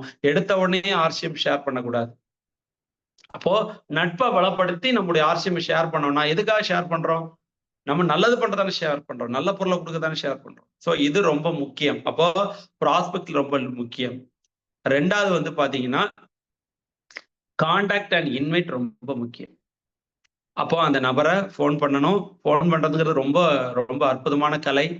ஃபோன் பண்ணி பேசுறது அல்லது நேரடியாக பேசுறதெல்லாம் ரொம்ப அற்புதமான கலை. இது எளிதாக பண்ண முடியும். ஸோ அந்த நபரை கான்டாக்ட் பண்றோம். இப்படி ஒரு பிசினஸ்ல இருக்கிறோன்றோம். நம்ம பேசுறோம். இல்லைன்னா 2 நிமிஷம் தான். 30 செகண்ட்ஸ் இல்ல இத்தனை செகண்ட்ஸ்க்குள்ள பேசி முடிச்சிடணும். ரொம்ப நேரம் வளவளான்னு பேசக்கூடாது. அப்ப அவங்கள இன்வைட் பண்ணணும். கான்டாக்ட் பண்ணி இன்வைட் பண்ணணும். அவங்கள போய் பார்க்கணும். Show the plan, share the product. அவ்வளவுதான். 4th ஸ்டெப் வந்து என்னது? Share the product. அதாவது ப்ராடக்ட்டை வந்து அங்க இது பண்ணணும் அண்ட் பிளானை ஷோ பண்ணணும். Show the product and show the plan. இது ரொம்ப முக்கியம். அவங்களுக்கு பிளானை சொல்லி பிளான் சார் பிளான் உங்களுக்கு தெரியல. அப்ப அடுத்து நான் கண்டிப்பா வரேன். பிளான் சார் எனக்கு பிளானே ரொம்ப நம்முடைய மார்க்கெட்டிங் பிளானே எனக்கு தெரியாது அப்படின்னா ரொம்ப சிம்பிளா நம்முடைய ஆர்சிஏ வெப்சைட்ல அழகா கொடுத்துருக்காங்க. இது வந்து எல்லாத்தையும் போயிட்டு நம்ம வந்து எனக்கு லீடர் வந்து பிளான் எனக்கு சொல்லி தரல, நான் அப்படி தெரியாதனால என்னால சொல்ல தெரியாது அப்படின்னு யாரும் சொல்ல வேண்டிய அவசியம் இல்லை. நம்ம ஆர்சிஏ வெப்சைட்லயே அழகா பிளான் சொல்லியிருக்காங்க. அந்த பிளான் என்ன அப்படிங்கிறத நான் இப்ப இது நிறைய பேருக்கு தெரிஞ்சிருக்கலாம். இருந்தாலும் நான் உங்களுக்கு நம்முடைய ஆர்சிஎம் அதாவது நம்முடைய ஆர்சிஎம் வெப்சைட்ல லெஃப்ட் கார்னர்ல 3 லைன் இருக்கும். அதை கிளிக் பண்ணீங்கன்னா இந்த மாதிரி வரிசையா வரும். அதுல வேர்ல்ட் ஆஃப் ஆர்சிஎம் கிளிக் பண்ணீங்கன்னா ஃபர்ஸ்ட் முதலாவது இருப்பது மார்க்கெட்டிங் பிளான். ஸோ இந்த மார்க்கெட்டிங் பிளான்ல வந்து பாத்தீங்கன்னா ரொம்ப சிம்பிளா சொல்லியிருக்காங்க. இதை உங்க லீடர்ஸ்ட ஒரு முறை உட்கார்ந்து கேட்டாலே உங்களுக்கு ஈஸியா புரியும். ஸோ இதுல எப்படி நம்ம ஐடி போடுறது, proposer, sponsor, group of associate buyer, இந்த டீடைல்ஸ் எல்லாமே இருக்குது. ஸோ ஒருத்தரை வந்து ஜாயின் பண்ணனா என்னென்ன வேணும், ஒரு colourful size passport size photo, அதுக்கப்புறம் ஆதார், கவர்மெண்ட் கொடுக்கக்கூடிய ஏதோ ஒரு ஐடி ப்ரூஃப் அதுல கண்டிப்பா இருக்கணும். அப்புறம் செல்ஃப் அட்டஸ்டட் போட்டோ காப்பி இருக்கக்கூடிய டாக்குமெண்ட்ஸ் இருக்கணும். ஆதார் கார்டுல இருந்து இந்த விஷயங்கள் எல்லாமே இருக்கணும். கேன்சல் ஒரிஜினல் சைன் போட்ட செக் அல்லது பேங்க் பாஸ்புக் இருக்கணும். ஸோ இது எல்லாமே இதுல கொடுத்துருக்காங்க. அது இல்லாம நம்முடைய இன்சென்டிவ் ஆன் பர்ச்சேசஸ், அதாவது பர்ச்சேஸ் பண்ணும்போது நமக்கு என்னென்ன பேசிக் இருக்கோ அந்த இன்சென்டிவ் ரேட் எல்லாமே அதுல சொல்லியிருக்காங்க. அதுல முக்கியமா பாருங்க, வைட்டல் 5000 பிவில இருந்து 999 பிவிக்கு 2%, அதுக்கப்புறம் பாத்தீங்கன்னா தொடர்ந்து 10,000 பிவி, 20,000 பிவி, 40,000 பிவி, 70,000, 1,15,000, 1,70,000, 2,60,000 இருந்து 3,50,000 பிவி வரைக்கும் 22% நமக்கு பர்ச்சேஸ் இன்சென்டிவ் கொடுக்குறாங்க. அதுல வைட்டல் லெவலுக்கு வந்து பாத்தீங்கன்னா ஓபனர் அண்ட் அபோவ்க்கு வரும்போது நம்ம கம்பெனில ஒரு வைட்டல் லெவல்னா என்ன, 70,000 பிவிங்கிறது எப்படி ரொம்ப அழகா சொல்லியிருக்காங்க.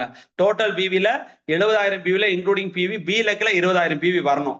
இது வந்துன்னா நீங்க ஓபனர் பின் லெவல். அடுத்தது ஈகிள் பின் லெவலுக்கு எவ்வளவு வேணும், ரன்னர் பின் லெவலுக்கு எவ்வளவு வேணும், ஒரு ஸ்டார் வந்தா 3.5 லட்சம் பிவி வேணும். அதுல பி லெக்ல 70,000 பிவி மினிமம் இருக்கணும். சோ இதெல்லாம் ரொம்ப அற்புதமா அந்த மார்க்கெட்டிங் பிளான். அதே மாதிரி ராயல்டி போனஸ் அப்படிங்கிறது என்ன, ராயல்டினா என்ன, அது ஒரு பக்கம் வந்து 3.5 லட்சம் பிவியும் 1,05,10,000 வந்தா நீங்க 3% ராயல்டில வருவீங்க. இதே நீங்க ஒரு பக்கம் 3.5 இன்னொரு பக்கம் 3 வந்தா 8% ராயல்டிக்கு வருவீங்க. ஸோ இது எல்லாம் ரொம்ப தெளிவாக நமக்கு கொடுத்துருக்காங்க. அப்புறம் டெக்னிக்கல் போனஸ் உடைய ரேஷியோ சொல்லியிருக்காங்க. ஸோ இது எல்லாம் ரொம்ப அழகான தகவலா நம்முடைய இதுல இருக்குது. அது இல்லாம மந்த்லி வைட்டல் growth போனஸ் 1%. அப்ப யாருக்கெல்லாம் வருது, ஓபனருக்கு எவ்வளவு, ஈகிளுக்கு எவ்வளவு, ரன்னருக்கு எவ்வளவு, வின்னருக்கு எவ்வளவு, ஸ்டாருக்கு எவ்வளவு, பாயிண்ட்ஸ் எவ்வளவு, ராயல்டிக்கு எவ்வளவு போனஸ் 10 பாயிண்ட். ஸோ போன தடவை நமக்கு வந்து பாத்தீங்கன்னா கம்பெனி 2 விதமான வருமானம் கொடுத்தாங்க. முதல்ல ஆரம்பிக்கிறது 350 ரூபா கிட்ட வந்தது. கடைசியா ஒரு வருமானம் 1,500 ரூபாய் வரைக்கும் வந்தது ஒரு வைட்டல் பின் லெவலுக்கு. அது ஒரு பின் ஒரு பாயிண்ட்டுக்கு 1,500னா ஒரு கோல்டு இருக்கிற நிலையில இருக்கவருக்கு 10 பாயிண்ட்னா கிட்டத்தட்ட எவ்வளவு, 15,000 ரூபாய் வந்து ஒரு மாத இன்சென்டிவ் போனஸ். அப்போ ஒரு நபருக்கு பிளான் சொல்லும் போது நம்முடைய ஆர்சிஎம் நம்ம நிறுவனம் செய்த ஒரு அற்புதமான இந்த growth இன்சென்டிவ் சொல்லலாம். இந்த growth இன்சென்டிவ் என்பது என்ன, எத்தனையோ கம்பெனிங்க லாபத்துல தான் வந்து அவங்களுக்கு போனஸ் கொடுப்பாங்க. நல்லா புரிஞ்சுக்குங்க, லாபத்துல மட்டும்தான் கொடுப்பாங்க. ஆனா இந்த என்ன நம்ம கம்பெனி என்ன பண்றாங்க, ஆல் ஓவர் இந்தியா டர்ன் இருந்து பெர்சன்டேஜ் கொடுக்குறாங்க. இதுதான் ரொம்ப இம்பார்ட்டன்ட். 1% எதுல இருந்து கொடுக்குறாங்க? All over India turn over. அப்போ ஒவ்வொரு பில்லவளுக்கு இவ்வளவு கொடுக்குறாங்க. அதுல பேர்ல் அண்ட் டைமண்ட் வரைக்கும் 26 பாயிண்ட் கொடுக்குறாங்க. அது இல்லாம இயர்லி ஒரு வைட்டல் growth போனஸ் கொடுக்குறாங்க. Yearly vital, yearly royalty and yearly technical bonus. அதாவது ஒரு ஓபனர் பில்லவல இருக்கக்கூடிய ஒரு நபருக்கு வந்து ஒரு மாதம் ஒரு growth போனஸ் வந்து மினிமம் 500 ரூபாய் வருது, இல்ல 1000 ரூபான்னு வச்சுக்கலாம். ஒரு மாதம் 1000 ரூபாய் அப்படின்னா அவர் தொடர்ந்து 12 மாசம் அந்த ஓபனர் பில்லையே மெயின்டைன் பண்றாருன்னா அந்த ஒரு மாதம் ஒரு 12 மாதம் அவருக்கு கிடைக்கக்கூடிய அந்த மந்த்லி போனஸ் வந்து பாத்தீங்கன்னா கிட்டத்தட்ட 12,000 ரூபாய். எப்போ மாதம் மாதம் ஒவ்வொரு மாதமும் 1000 ரூபான்னு கணக்கு போட்டா 12 மாதம் 12,000 ரூபாய். அது இல்லாம வருட முடிவுல ஒரு 12,000 ரூபாய். எப்படிப்பட்ட ஒரு ஆப்பர்ச்சுனிட்டி! அப்ப இதையெல்லாம் அந்த பிளானிங்ல நம்ம சொல்லி கொடுத்தோம் அப்படின்னா வரக்கூடிய நபர்களுக்கு வந்து இந்த ஆப்பர்ச்சுனிட்டியை நம்ம கொடுக்கும். அப்ப பிளானுங்கிறது ரொம்ப இது. அதுலயே பிளான்ல வந்து பாருங்க, கன்சிஸ்டன்சி அவார்டை பத்தி நமக்கு சொல்லியிருக்காங்க. எவ்வளவு? 100 பிவில இருந்து 1499 பிவிக்குள்ள வரவங்களுக்கு 12% ஃப்ரீ ப்ராடக்ட்ஸ். 1500 பிவி 6 மாதம் தொடர்ந்து பண்ணா 1500 ரூபாய்க்கான பொருட்கள், 5000 பிவிக்கு மேல பண்ணா 5000 ரூபாய்க்கான பொருட்கள். இது எல்லாமே இதுல நமக்கு ரொம்ப தெளிவா சொல்லியிருக்காங்க. ஸோ துளசி பெயிண்ட்ஸுக்கு எத்தனை போனஸ் வருது? 6% போனஸ் நமக்கு 5000 பிவிக்கு கொடுக்குறாங்க. ஸோ இதெல்லாம் இன்சென்டிவ் பேமெண்ட் டியூரேஷன் எல்லாமே நமக்கு ரொம்ப அழகா இதெல்லாம் சொல்லியிருக்காங்க. இதை விட வேற என்ன வேணும் நம்ம கம்பெனி? ஸோ எனக்கு பிளான் தெரியாது, எனக்கு அது சொல்ல தெரியாது, எதுவுமே சொல்ல வேண்டிய அவசியம் இல்லை. எல்லாமே நம்ம கம்பெனி நமக்கு தெளிவாக ஆன்லைன்லயே நமக்கு கைக்கு அடக்கமாக கொடுத்திருக்காங்க. சோ இப்படிப்பட்ட ஒரு ஆப்பர்ச்சுனிட்டி தான் ஆர்சிஎம் நமக்கு தொடர்ந்து கொடுத்து கொண்டிருப்பதனால நம்முடைய அணி வெற்றி பாதையில போனோம் அப்படின்னா நம்முடைய தமிழ்நாடு ஒரு மிகச்சரியான பாதையில போயிட்டு இருக்கு. நம்முடைய தமிழ்நாடு மிகச்சரியான பாதையில போயிட்டு இருக்கு. அடுத்த 2-3 வருடங்கள் யாரெல்லாம் இந்த வாய்ப்பை தன்னுடைய லட்சியமாக எடுத்து செய்கிறார்களோ அவருடைய வாழ்க்கை மிகப்பெரிய அளவுல வந்து ஒரு உயரக்கூடிய பிரகாசிக்கக்கூடிய ஒரு வாய்ப்பாக மாறுவதற்கான வாய்ப்பை கொண்டுள்ளது நம்முடைய ஆர்சிஎம். அப்போ ஆர்சிஎம்ஐ மட்டுமே நினைத்து கொண்டு சதா நேரம் ஆர்சிஎம்முக்கான வாய்ப்புகளை மட்டுமே மக்களுக்கு நம்ம கொடுத்து கொண்டு இருந்தோமானால் வருகின்ற வருங்காலம் நமக்கு ஒரு மிகப்பெரிய ஒரு வரப்பிரசாதம். சார் எத்தனை பேர் தெரியுங்களா ஒரு மீட்டிங்ல 2000, 3000, 10,000 பேர் கூடக்கூடிய ஒரு மீட்டிங் டைமண்ட் அவருடைய மீட்டிங். அப்படிப்பட்ட ஒரு டைமண்ட் நம்ம தமிழ்நாட்டுக்கு வராரு. எண்ணிக்கை குறைவாக இருந்தாலும் நம்முடைய தமிழ்நாட்டுக்கு வராருன்னா அவருடைய மைண்ட்ல ஒரு எதிர்காலம் இருக்குது. தமிழ்நாடு ஒரு மிகச்சிறந்த உன்னதமான நிலைக்கு வரப்போகிறதுங்கிற ஒரு எதிர்பார்ப்பு அவருக்கு இருக்கிறது. அந்த நம்பிக்கையை நாம கொடுக்கணும் அப்படின்னா கண்டிப்பா வர 20ஆம் தேதி இந்த டைமண்ட் மீட்டிங்க நீங்க இந்த உற்சாகத்தோட அதை பங்கு பெறணும். உங்க கூட இருக்கிற எந்த ஒரு நபரா இருந்தாலும் கூட்டிட்டு வாங்க. அவங்களுக்கும் இந்த உற்சாகம் அங்கே உருவாகும். ஸோ நம்ம நினைக்கக்கூடிய லட்சிய பாதை அங்கே கண்டிப்பா நமக்கு கிடைக்கும். ஸோ இத்தனை நேரம் பொறுமையாக கேட்ட அனைத்து லீடர்களுக்கும், அனைத்து தமிழ்நாடு லீடருக்கும் என்னுடைய வணக்கங்கள். நன்றி. Jai RCM, good RCM.